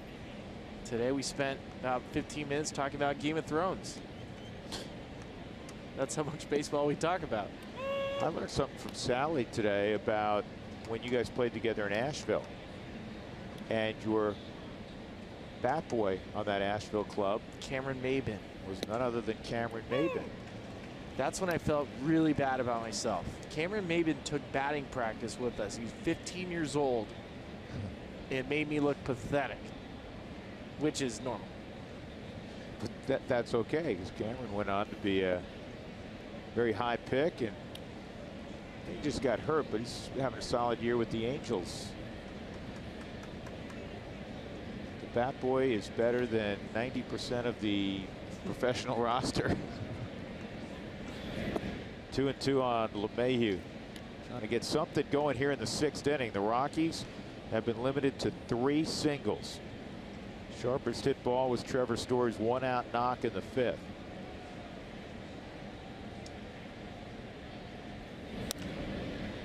DJ reaches for this, and it's a nice running catch out there by Grichuk. That's the athleticism of Randal Grichuk on display. That's a lot of ground that Randal just covered to get to this baseball. Bush already with quite a bit of foul territory. It's rare to see a guy go that deep into foul territory from the spot he was at in right field to make a play. Among new stadiums, the new Bush has a considerable amount of foul territory. Sure helped contribute to the strong ERA they typically have each year.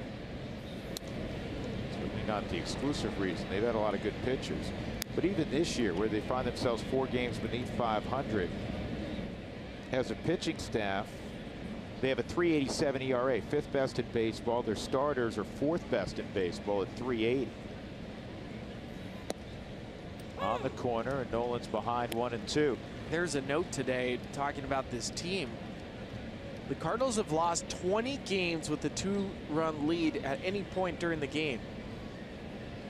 It's most in baseball. It's the most in baseball, and by contrast, last year it happened to them only 13 times. And it wasn't exactly a great year for the Cardinals last year either. But 20 times they've had a 2-run lead in the game, and they ended up losing. In fact, on their last road trip, they had the lead as Arenado strikes out. They had the lead in the 8th inning in 8 out of 9, but they went 4-5. That's bad. There you got the lead right now, 4-0.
Break brought to you by T-Mobile. News and notes. I don't know if you caught this earlier. Clayton Kershaw, who left the game after a couple innings yesterday with lower back tightness, expected to miss 4 to 6 weeks. He's 15-2 for the Dodgers, and the best pitcher in baseball, along with Max Scherzer. Steven Strasburg, another true ace.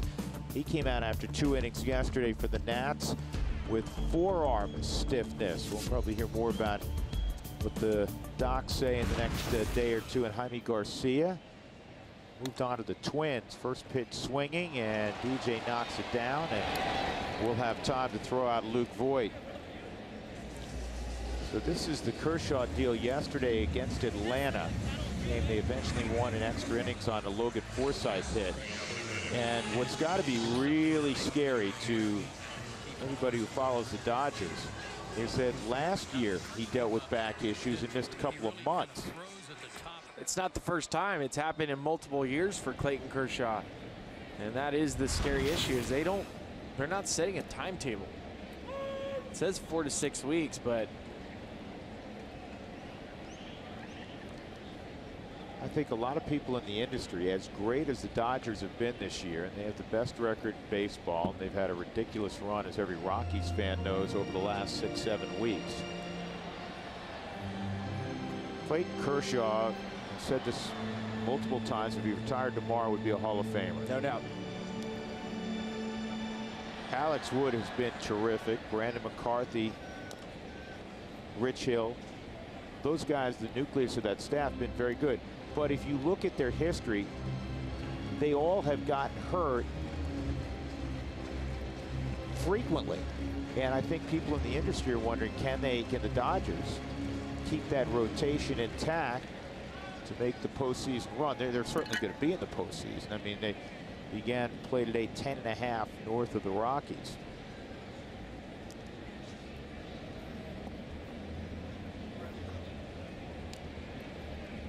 And as we say all the time in this industry, in baseball, injuries happen to everybody. And guess who feels bad about it? Nobody. Nobody. 2-2 on Colton Wong. And a strikeout by Russ in his first. 2 outs, nobody on in the 6th inning. That'll bring up Grichuk.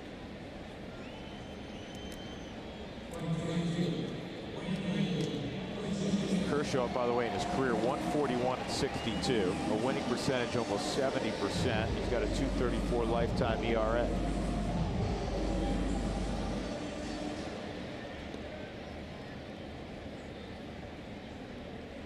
Grichuk, an opposite field 2-run home run in the 4th to double the Cardinals lead. Russell's going to get him here. Cargo waiting in right. Got to get some offense. The Rockies have been 3 hits so far. We go to the 7th in St. Louis.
opportunity lets us look back in the first inning.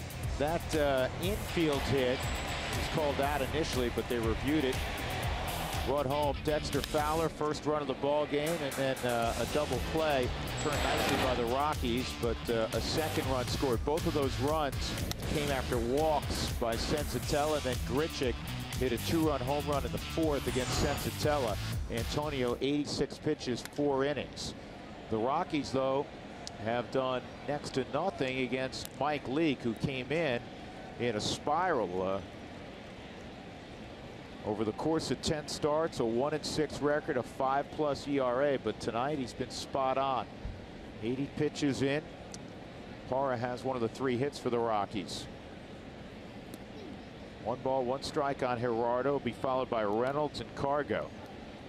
The Rockies offense, since the All-Star break, averaging 8.8 runs a game.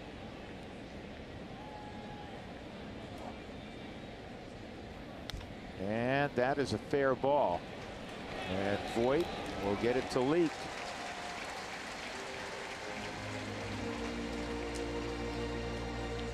Coors Field is a great place for group outings. Groups of 25 or more receive discounted pricing, scoreboard recognition, and other great benefits. Call today for more information.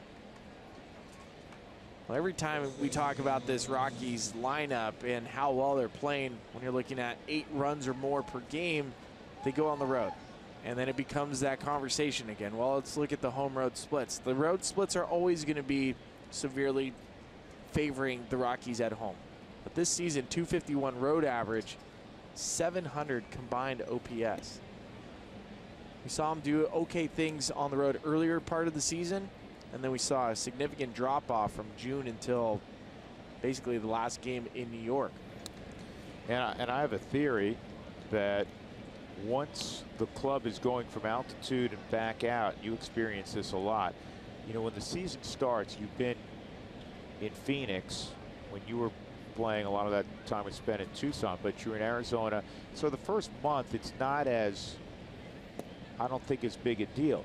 But nobody points this out nationally, that the Rockies players have to deal with such a huge range physically on going from altitude to sea level, then back to altitude, and no other team in baseball has to do that. So they always point out the benefit of playing at altitude, playing in spacious Coors Field, but they almost never talk about how difficult it is offensively as Reynolds goes down. When you have 24 years of data and counting, it shows the Rockies have had 1 winning season. There's got to be something to that out on the road. So you can't just say, well, yeah, you know, the stats are great because of Coors Field. It hurts them when they go out on the road. Yes, it does. 2 outs, nobody on for Cargo. 5 strikeouts for Leake. Cargo fly ball, and he's going to get himself a base hit here. This is 2 fantastic plays by Wong to get to the baseball, and then the athleticism of Mike Leake. Mike Leake played point guard in high school, played some soccer, was even on an all-star team with Bruce Bochy's son. And this kid, just like Kelly Leake, is all over the place. Look at the effort by Mike Leake at first to try to keep his feet on the bag. There's not a lot of pitchers in baseball that have that type of body control to even catch the baseball. How about that play Freeland made yesterday? Speaking of athletes on the mound. Yeah, that was unbelievable. Left-handed Jeter throw. Yeah, the Twitter world lit up with that. Say, hey, spend some time, give Story a break once in a while at shortstop. I mean, I guess you could. Go lefty over there at short. Isn't Don Mattingly a lefty second baseman in the game? For a short while. It was, what was it, 24 years ago? Today. Pine Tar game.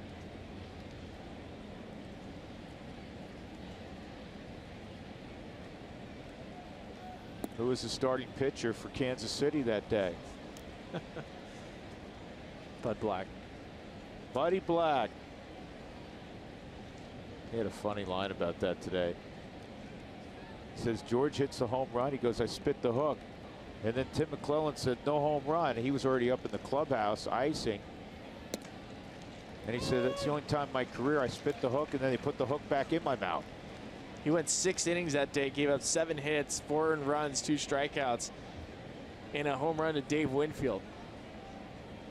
And he knew that line exactly today. He has the memory of an elephant. I've said that before. I've always questioned that, because how do we know elephants have good memories? They do. Where's the data?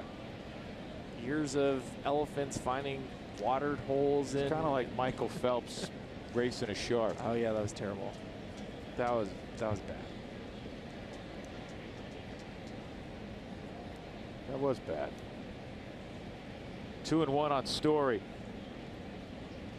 2 outs, Cargo at first. Swung on and missed. Rockies since 2010 have really struggled at Busch Stadium. 5-19, and they've hit a whopping .217. But you know what? They're in the mode all year long of turning some of those numbers around. They had played well against the Pirates. Took 2 out of 3 against Pittsburgh over the weekend.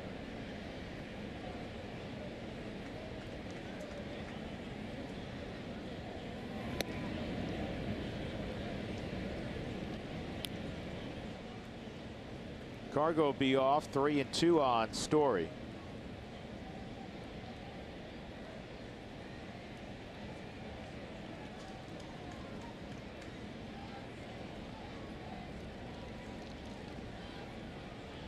Leak will not cave in to Trevor. He strikes out Story to end the inning. 6 strikeouts for Mike Leake. He's thrown 7 shutout innings.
This day in 1983 at the old Yankee Stadium, George Brett homers off of the Hall of Famer Goose Gossage.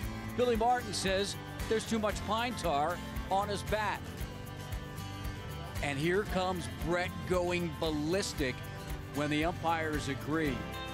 As Buddy said, he started that game. He was already in the clubhouse with some trainers. They're watching this all go down, and he said it on a little black and white TV, thinking, no, they're not going to, no, they're not going to, no, they're not going to. Yup, they did do this, and Brett went crazy on this day back in 1983.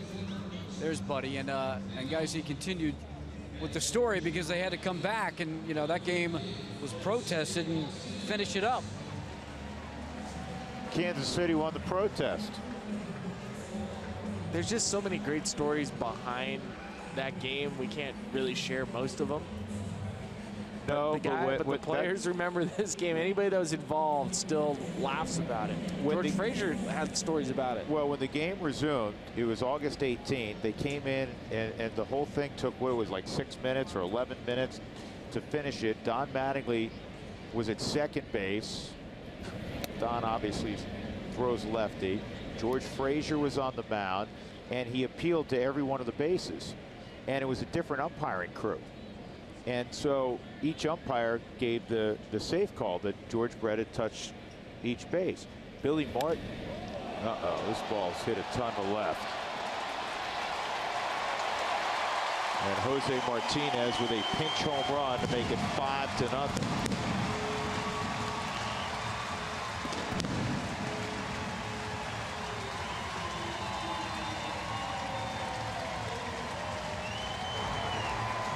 Martinez hit a pinch hit home run and a double coming off the bench. June the 21st in Philadelphia.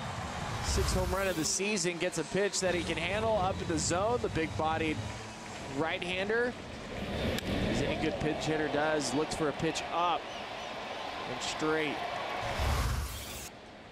Son of Carmelo Martinez. So a strike on Fowler. 5-0 deficit now for the Rockies. Have been out hit 8-4.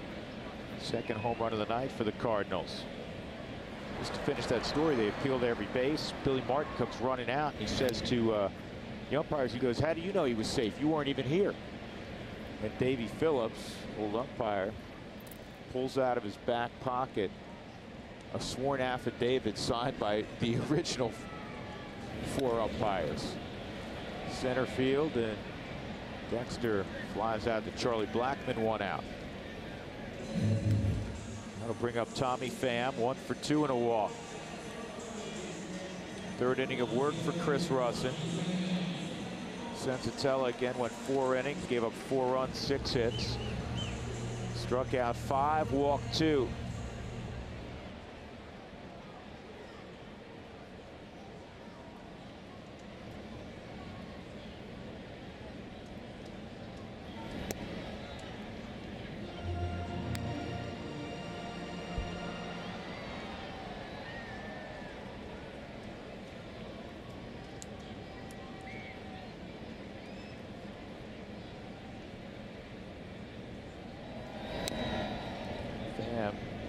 Chips that one foul.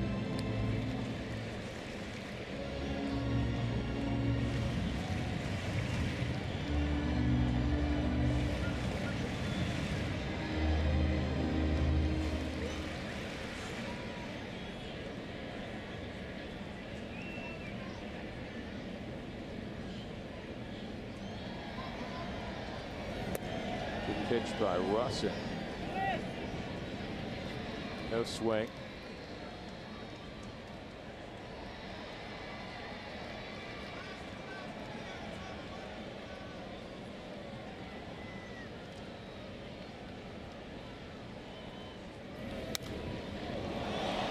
And this ball's hit well to right center field, and this one's going to get out. Tommy Pham with his 14th of the year. It is 6-0 Cardinals.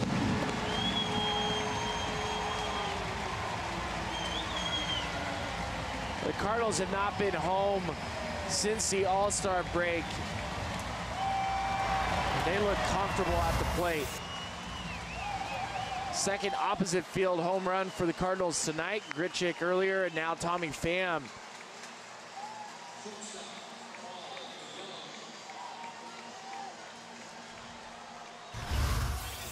And even with Pham with 14 home runs, he only has 3 here at Busch Stadium. Ball to Young, 2 for 3 tonight.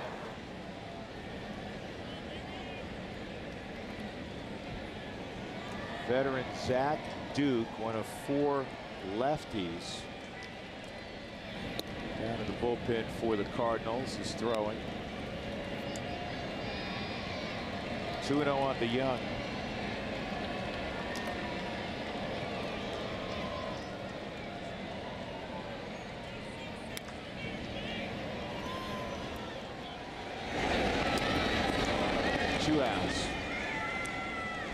Coors Field is available year-round for special events, and most areas of the ballpark can be reserved. Call 303 Rockies for more information.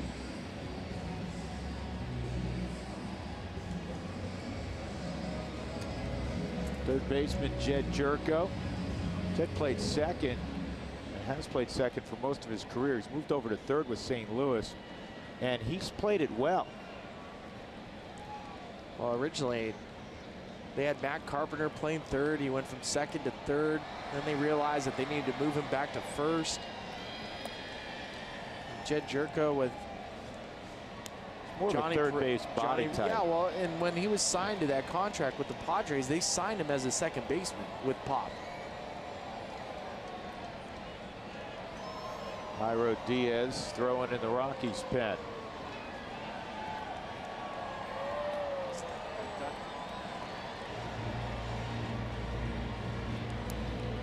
Two and nothing on Jerko.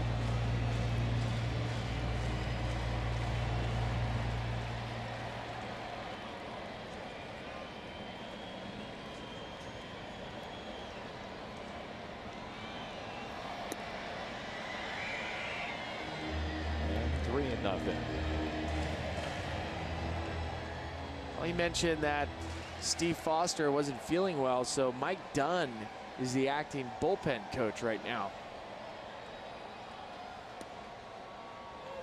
Or at the very least, he gets to answer the phone.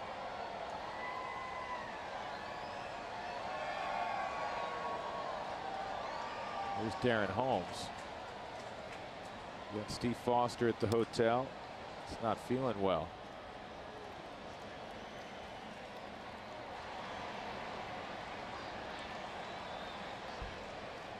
That's a great combination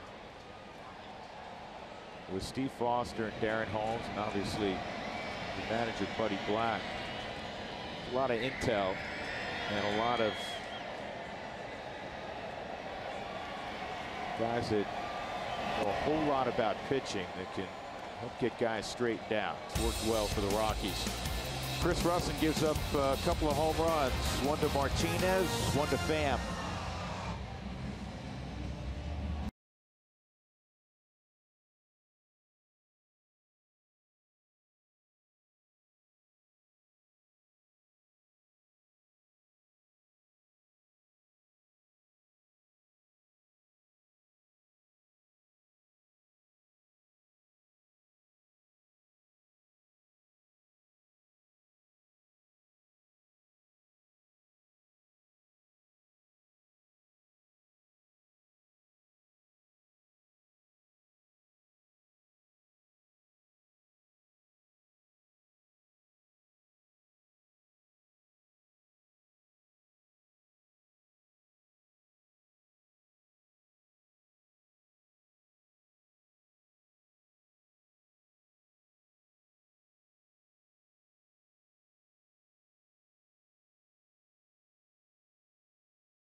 TNT Sportsnet is brought to you by Southwest Airlines. Yes to low fares with nothing to hide. That's transparency. It's the Gateway Arch, and that is not the score the Rockies were looking for as we go to the 8th. They trail 6-0, beginning a 3-game series here in St. Louis. 6 games on this road trip that will conclude in Washington against the Nationals, who has the second best record in the National League. Dodgers #1, Rockies #3. Tony Walters against Zach Duke. Just the second appearance for Zach Duke, the longtime lefty, former starter. Duke had Tommy John surgery. Get this, Billy. Mid-October of last year, and he's back in the big leagues already. How did he come back so fast? By rehabbing. Yeah, but that's usually a 15-month injury. What did he do? Well, it may have helped that he's working out of the bullpen. Drops down.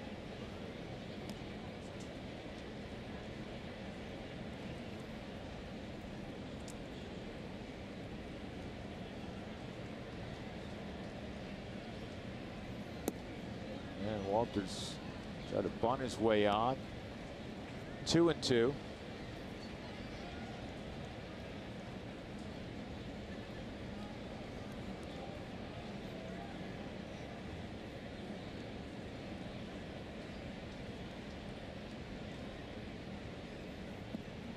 Pat Valleca in the on-deck circle to hit for Russin. Russin will go 3 innings, giving up a couple of runs on 3 hits. Didn't walk anybody, struck out 2, gave up the 2 solo home runs last inning.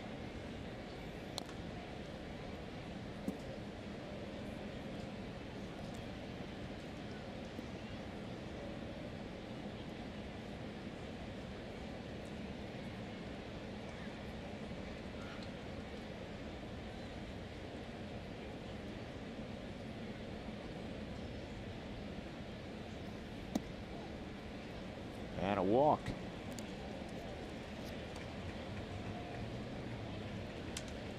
Who wants tacos, folks? Follow us at AT&T Sportsnet RM on Twitter to receive alerts for the Rockies taco special when the Rockies eclipse the 7-run mark. They need 7 tonight. Down 6-0. You know, Pat Valleca yesterday, another pinch hit home run. One of 5 home runs the Rockies would blast yesterday in beating the Pirates 13-3.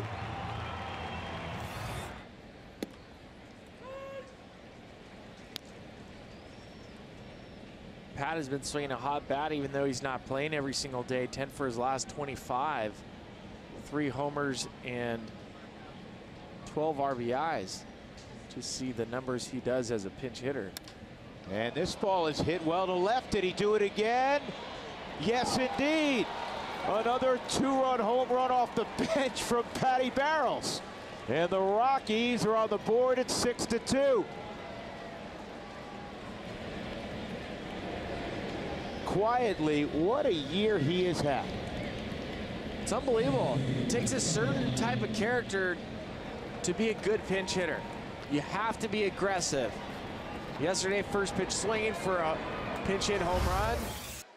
Gets a pitch off the plate, sees one he likes, and crushes it. 3rd pinch hit home run this year. He's now 13 for 33 in the pinch, and he's driven in 11. Well, you call him Patty Barrels, I call him Pat Valleca. Yeah. Whatever. I don't know which one's going to stick. I think Patty Barrels is going to stick. Now Blackman against Duke.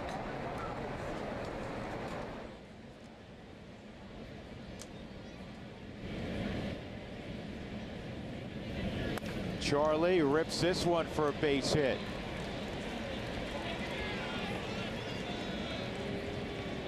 That'll make the natives in that dugout a little restless. Mike Matheny's coming out. Well, given the history for the Cardinals this year, the most amount of games lost with a 2-run lead. He's not wasting any time. And John Brebbia has been warming up. He's going to come into the ball game.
Rockies baseball on AT&T Sportsnet is brought to you by Southwest Airlines. Say yes to low fares with nothing to hide. That's transparency.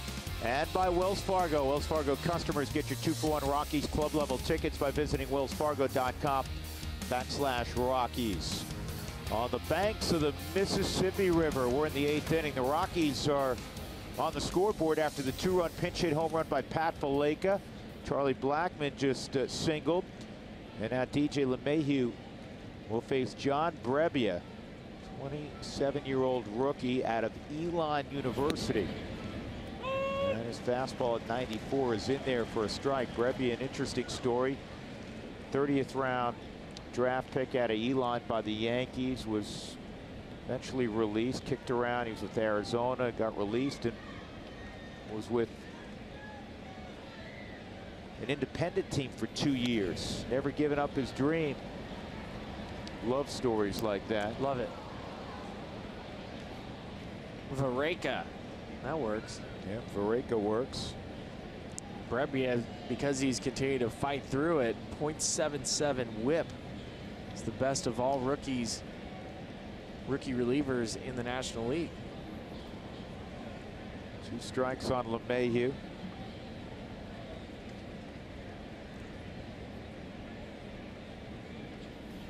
And DJ with a base hit the other way. Blackmon will stop at second, and now the Rockies have Nolan coming up, trying to get back into this ball game. And remember, this is a Cardinal team that has been shaky holding leads. We discussed it earlier. 20 times this year they've spit away leads of at least 2 runs. Hanging slider for DJ. So good at staying back. Gets a pitch, waits for it to get down for him to handle it. Puts it into right field.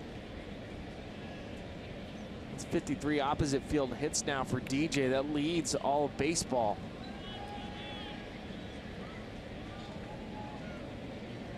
Nolan tonight 0 for 3, 2 strikeouts, and he swings through that fastball in the mid-90s. But to your point earlier, and one you've made frequently, Nolan's never seen this guy really, but he didn't wait for a strike. He's like, I'm going to be aggressive. Don't wait. 25 July RBIs. 1-1, which is pretty darn good considering you have 4 days off for the All-Star break, and it's only the 24th day of July.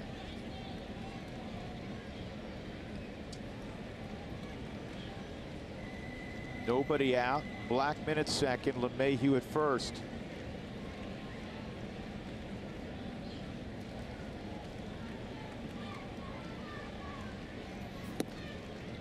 And on the corner, 1-2.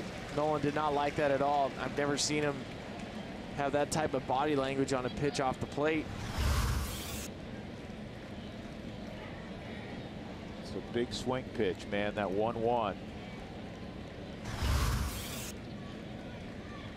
It just changes the batting average. 2-1 count, you on average guys hit 260. Go to 1-2, guys hit 160.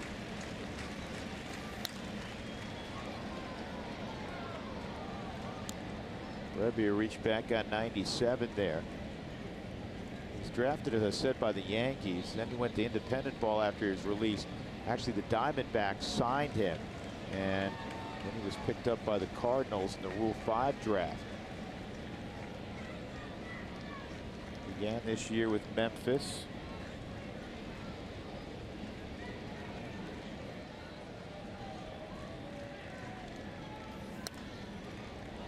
Big league debut, like DeYoung's, came in Colorado. Reached back, grabbed 97 on that pitch, trying to strike Nolan out. How'd he do in Colorado? Did he do okay? I'm trying to remember. I have the numbers in front of me, but he made his debut on May 28th. We know how DeYoung did. He had a home run in his first big league at bat. It's Greg Holland.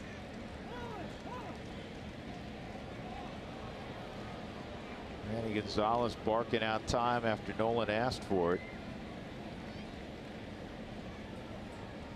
Cardinals, for the first time since April, got a great start from Mike Leake. Leake, his first 9 starts, had a 1.91 ERA, and then his last 10 were not very good. But tonight, 7 shutout innings. The Rockies rallying here against the Cardinals. Pen in the 8th. And Nolan's back even in the count. Cardinals are getting 2 more relievers warmed up, a lefty and a righty. We saw the Rockies do this several nights ago, where it took 5 pitchers to get the last 7 outs of a game. Get the feeling if Mike Matheny had a 3rd mound in the bullpen, he could have a 3rd guy warming up. And Nolan goes down, 1 out.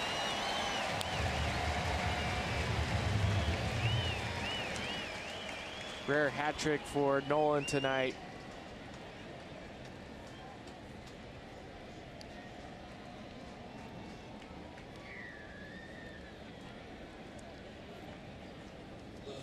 Yeah, Matheny, if he wanted to match up, could. He's got 3 more lefties down in that bullpen. But he's going to stay with the hard-throwing Brebbia against Parra. 1 for 3 tonight for Gerardo. Well, you would assume that, just given the fact that Bud Black has here he comes options. I mean, maybe you see an Ian Desmond. Not the way Gerardo's been swinging, but at least Bud has the options now. Now, Parra this year against lefties is hitting .415 in 53 at bats. So Parra will face the lefty coming on. Right? 6-2. Rockies trail by 4.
Inning down 6-2. The Rockies are also seeking nominations for the 15th Annual Adult Leadership Award. This award recognizes individuals who have demonstrated a commitment to the Hispanic community. Visit Rockies.com/leadership for more information.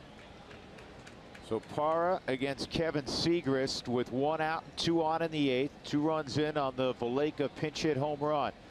The inning started with a walk to Tony Walters. That was against Zach Duke. Parra takes ball 1. Segrist has struck out 7 of the last 11 hitters he has faced. 4-pitch mix for Segrist, a fastball that averages about 92 miles an hour.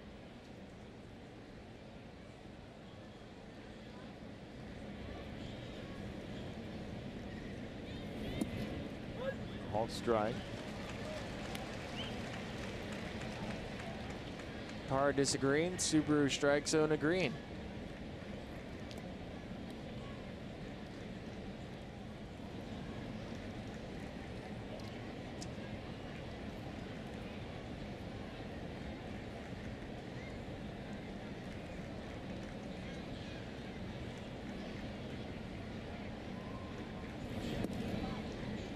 Outside, 2-1. Seegers likes to use his fastball against lefties and sets them up to get to the curveball. Curveball is his wipeout pitch when he's looking for the strikeout.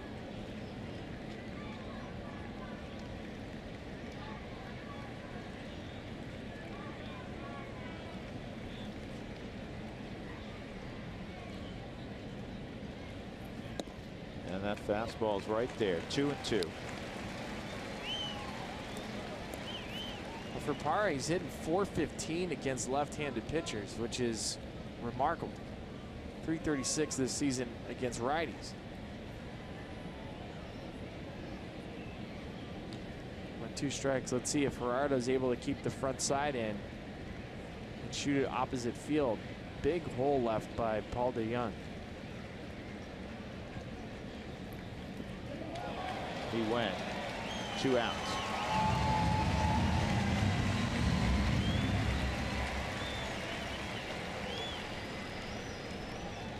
Now the former Cardinal, a couple of years ago, Mark Reynolds, 0 for 3 tonight. Pop out, ground out, strikeout for Mark.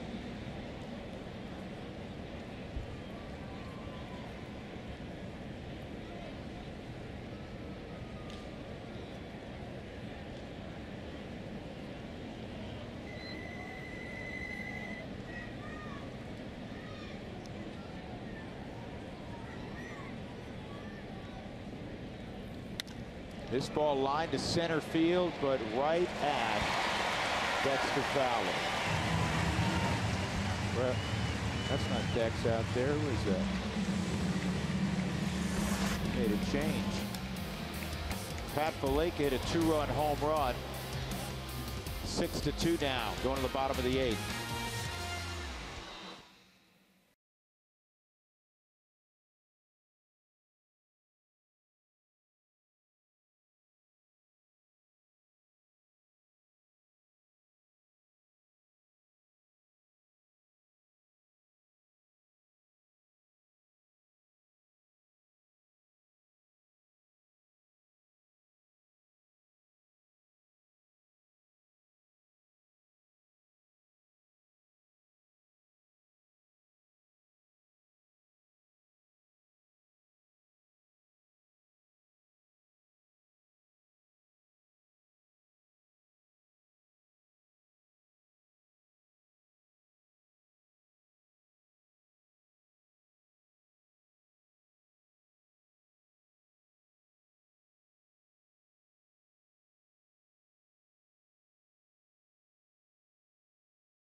And the comparison of the starters, big advantage to Mike Leake. He was very good, 7 shutout innings.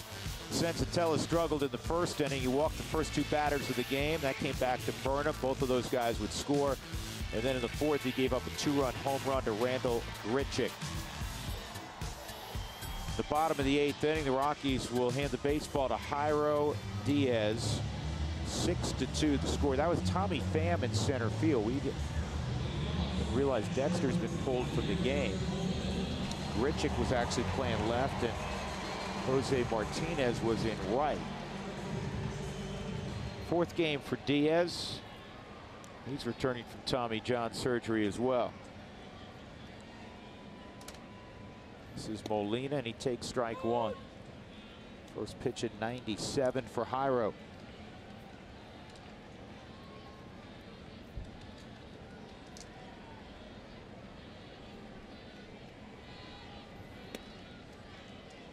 '99 on the second delivery.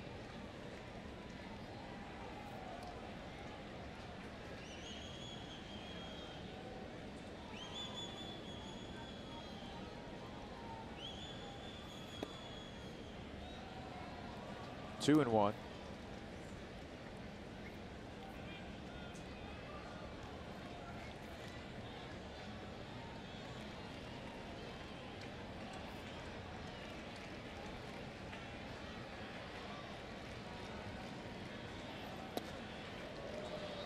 And 3-1. Well, the Cardinals got a quality start, a high quality start, literally and figuratively, from Mike Leake. They are third in baseball in quality starts. Usually you think, well, that equates to a team that's doing really well. This ball's lined to center field. Here comes Charlie laying out, can't get it. Helping out is Parra, and Molina will stop at second. For every other player in the big leagues, that's a triple, at least. Billy Hamilton would have been sitting in the dugout already. Probably getting toweled off. Off the bat, Charlie Blackmon thinks he has a chance to dive at this baseball. And as I'm watching it, from our vantage point, the ball cuts back towards left center. You can see there's a little fade on it. So initially off the bat, Charlie thinks he has it. It goes away from him. Pay attention to the interaction. Reynolds telling him to go to third. You got it. Go, Yachty. He's laughing while he's running. Had he gotten to third, he would have got thrown out. How many triples would that have been in his career? Well, he wouldn't have had a triple. But had he been safe? Had he been safe, yes. How many he got? Yachty has to have at least one triple in his career. In fact, he has 6. 6. In 1,695 games. Look, I'm never going to make fun of a catcher for a guy that's in the top 20 of games caught behind the home plate.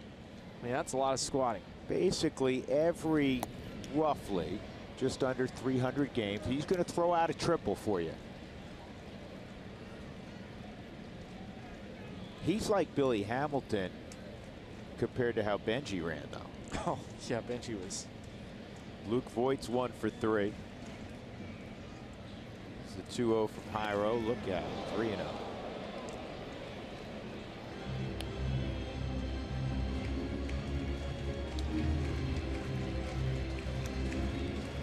Still haven't had a chance to see Jairo settle down in the major league level. The bits that we saw him a couple years ago, he looked good, and then obviously with the Tommy John. Coming back from Tommy John this season, just haven't seen that command. Going to third is Molina. How do you like that? I'm kidding him about being Billy Hamilton, and he just swiped third base on the walk. Jairo's paying no attention to Yadier Molina. Slow to the plate, he never looks. And even as quick as Tony is with the footwork and the arm, that's a walking lead, and as soon as he looked towards home plate, he was gone. You know what? I'm shocked by this next number I'm going to run out at you. Okay, we talked about how many triples he has in his career, 6. Well, you see on the screen, he has 6 stolen bases this year. Just for that reason, nobody thinks he's going to go. Slow plan. The long con.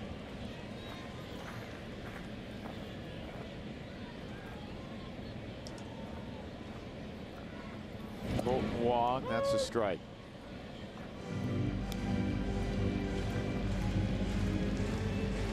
Six runs, 10 hits. No errors for the Cardinals, 2-7 and zip for the Rockies. Wong doubled in the 4th in front of that home run by Grichuk.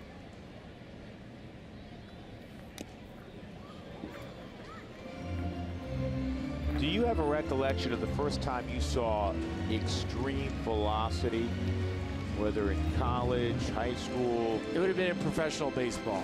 Okay. And it was low A. First guy you see that could touch 100. I think his name was Eric Threets.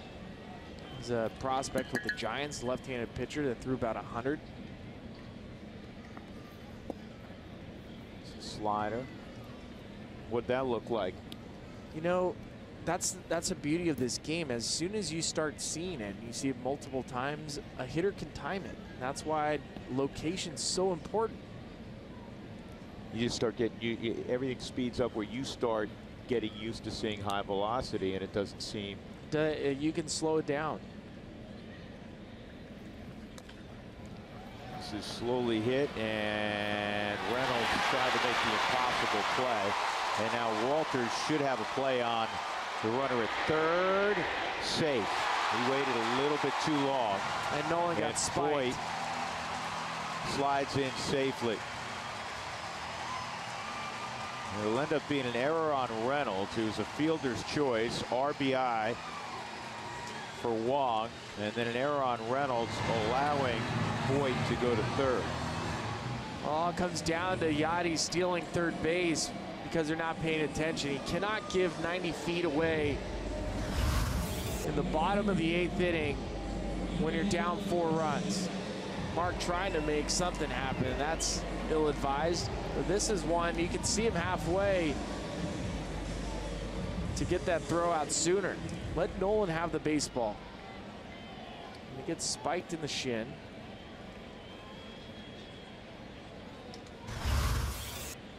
And Nolan still hasn't put his glove on his left hand.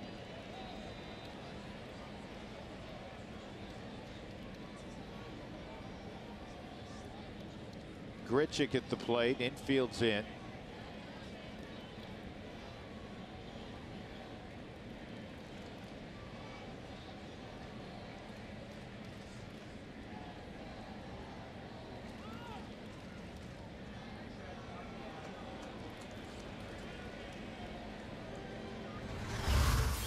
Nolan with the tag, you can see the spikes hit him in the shin, but also the reaction of Nolan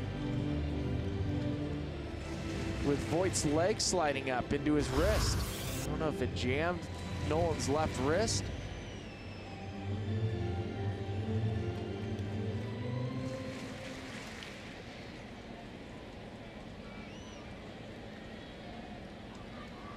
I think the Rockies were trying to slow it down a little bit to give one more opportunity to see if he was out at third. Couldn't get a good view. Well, the good news is Voigt's wearing molded cleats, not metal spikes. Line drive to Nolan to first, double play. He's amazing. He doesn't even hesitate. No, he's he knows so exactly quick, where he's going fires with it. a dart to get Wong.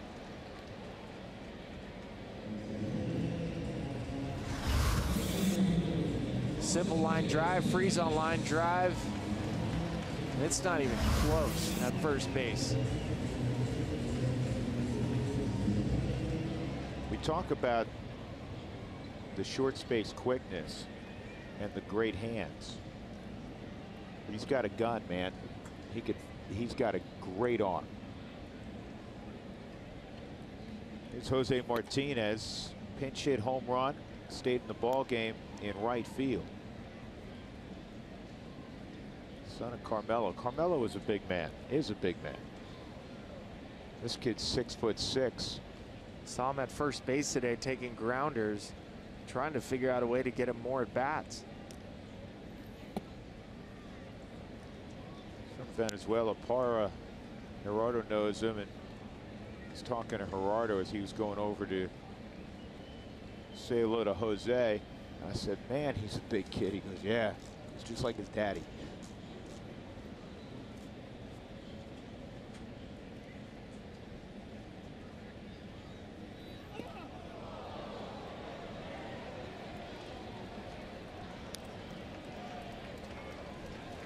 Tuno.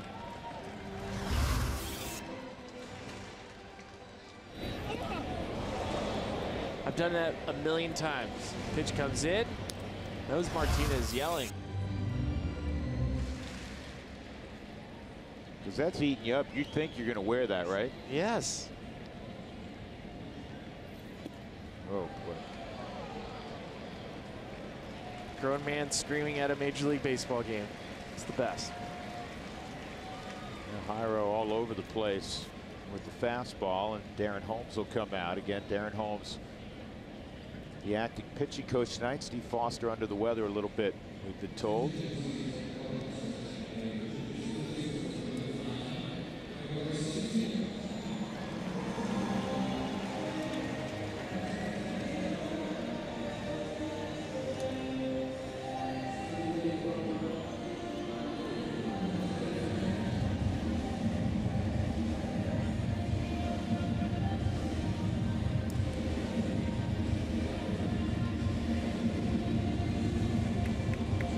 Greg Garcia pinch hitting.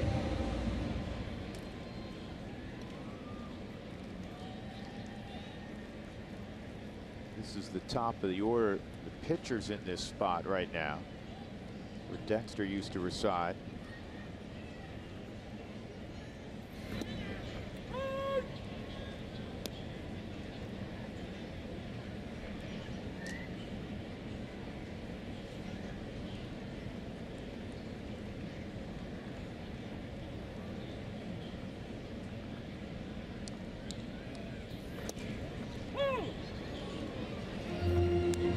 Strikes.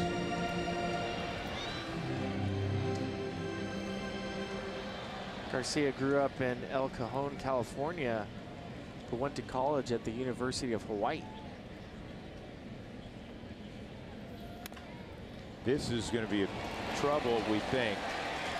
And Nolan has no play. I was amazed he got to that. It'll be an infield hit and an RBI for Garcia.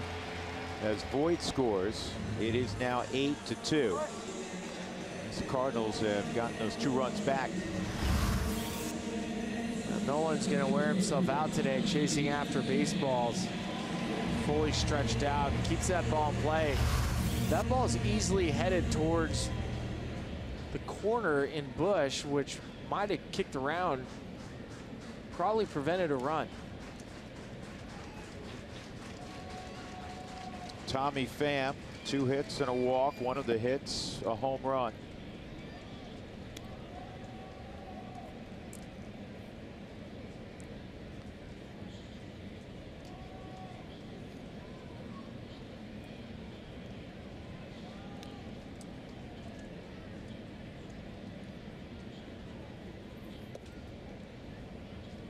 Diaz keeps missing arm side. 2-0.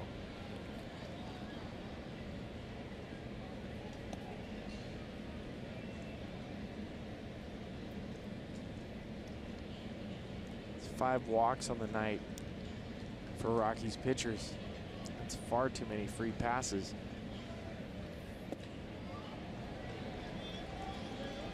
And the last thing Buddy Black wants to do, down by 6 runs, have to go get another pitcher into the ball game. Diaz being left out there trying to get that now elusive 3rd out.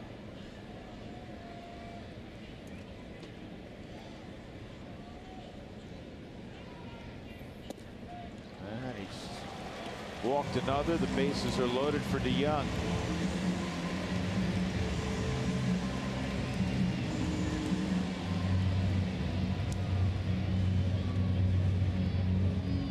Walks in the inning by Jairo.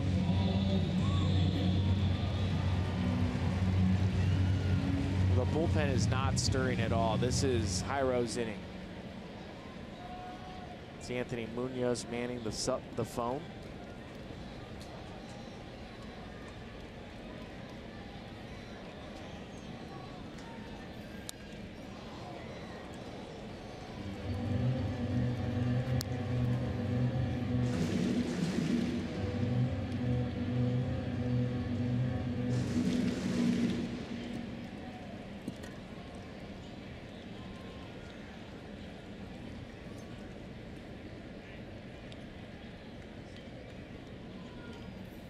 Way inside on DeYoung. It's 1-1. That was 100, but nowhere near the strike zone.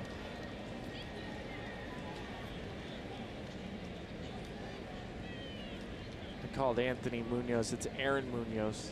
Anthony Munoz, former football player. Anthony Munoz was quite a tackle.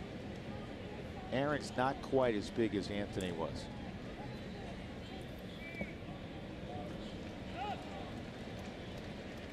Two and one. Cincinnati Bengals Hall of Famer.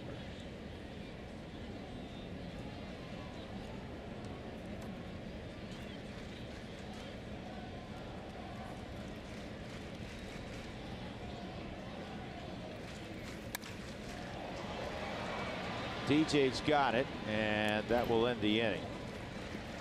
Couple of runs for the Cardinals will go to the ninth. They're up 8-2.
All right, Jenny, thanks very much. Cargo's going to lead it off. Another left-hander out of the bullpen for the Cardinals is Tyler Lyons. We noticed that the Cardinals have, as you said, 4 lefties, 4 righties. It's a 3-man bench, too. And you're looking at that, rare for the National League. Lyons, 28 1/3 innings, 30 strikeouts, only 10 walks. Cargo has one of the 7 hits for the Rockies tonight, 1 for 3.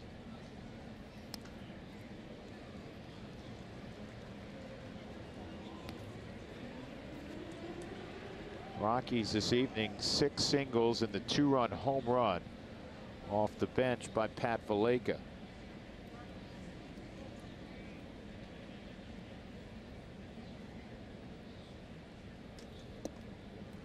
And a 2-strike count on Cargo.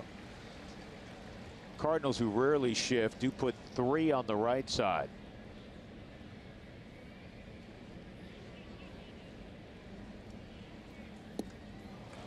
One out. On August 2nd, come celebrate Greg Holland's player-elect. There's a t-shirt the Rockies are giving away. Go to rockies.com/elect.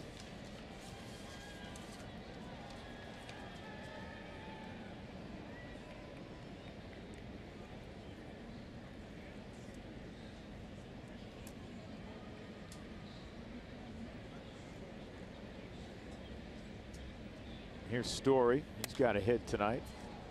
0-1.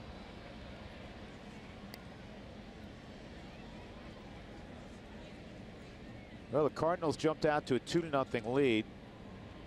I'm sure Antonio Sensatella in the clubhouse after will say that's all on him because he walked the first two guys. And it's hard to keep the team off the scoreboard when you put two guys on with nobody out. Then there was a pass ball, second and third, nobody out. Both runners ended up scoring. And Mike Leake was good. The Rockies never figured him out.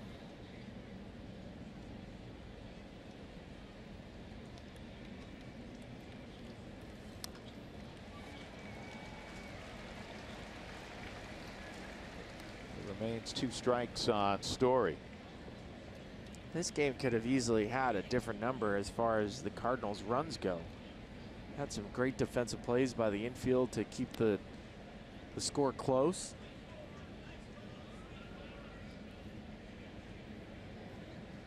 Well, that 8th inning, the Rockies got the 2-run home run by Valaika to make it 6-2. Blackman singles, LeMahieu singles, nobody out. And you're thinking, wow, this could be special. And the Cardinals were able to put down that rally. 1-2.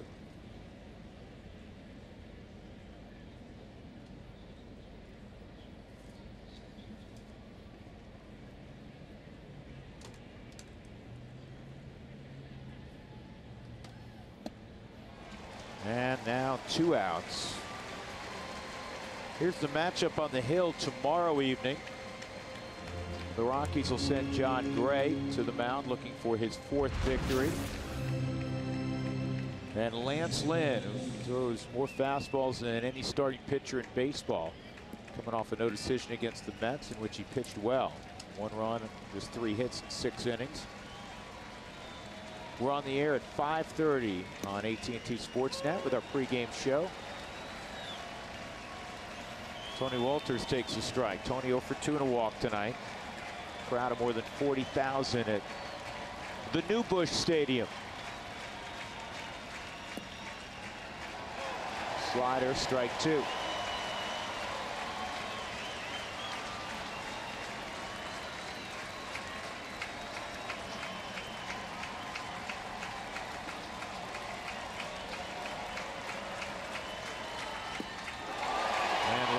Strikes out the side in the 9th. The Cardinals win game 1 of this 3-game set. The final score, St. Louis 8 and the Rockies 2. Leake gets the victory 7-8. Antonio Sensatella suffers the loss. He is 10-4. And the Cardinals stay within 4 games of the top spot in the National League Central, despite being 3 games under 500. The Rockies overall fall to 58-43. Our Jimmy John's delivery of the game. Mike Leake, the former Arizona State star, picks off his 93rd career victory tonight and kept the Rockies off balance. Got a lot of ground balls.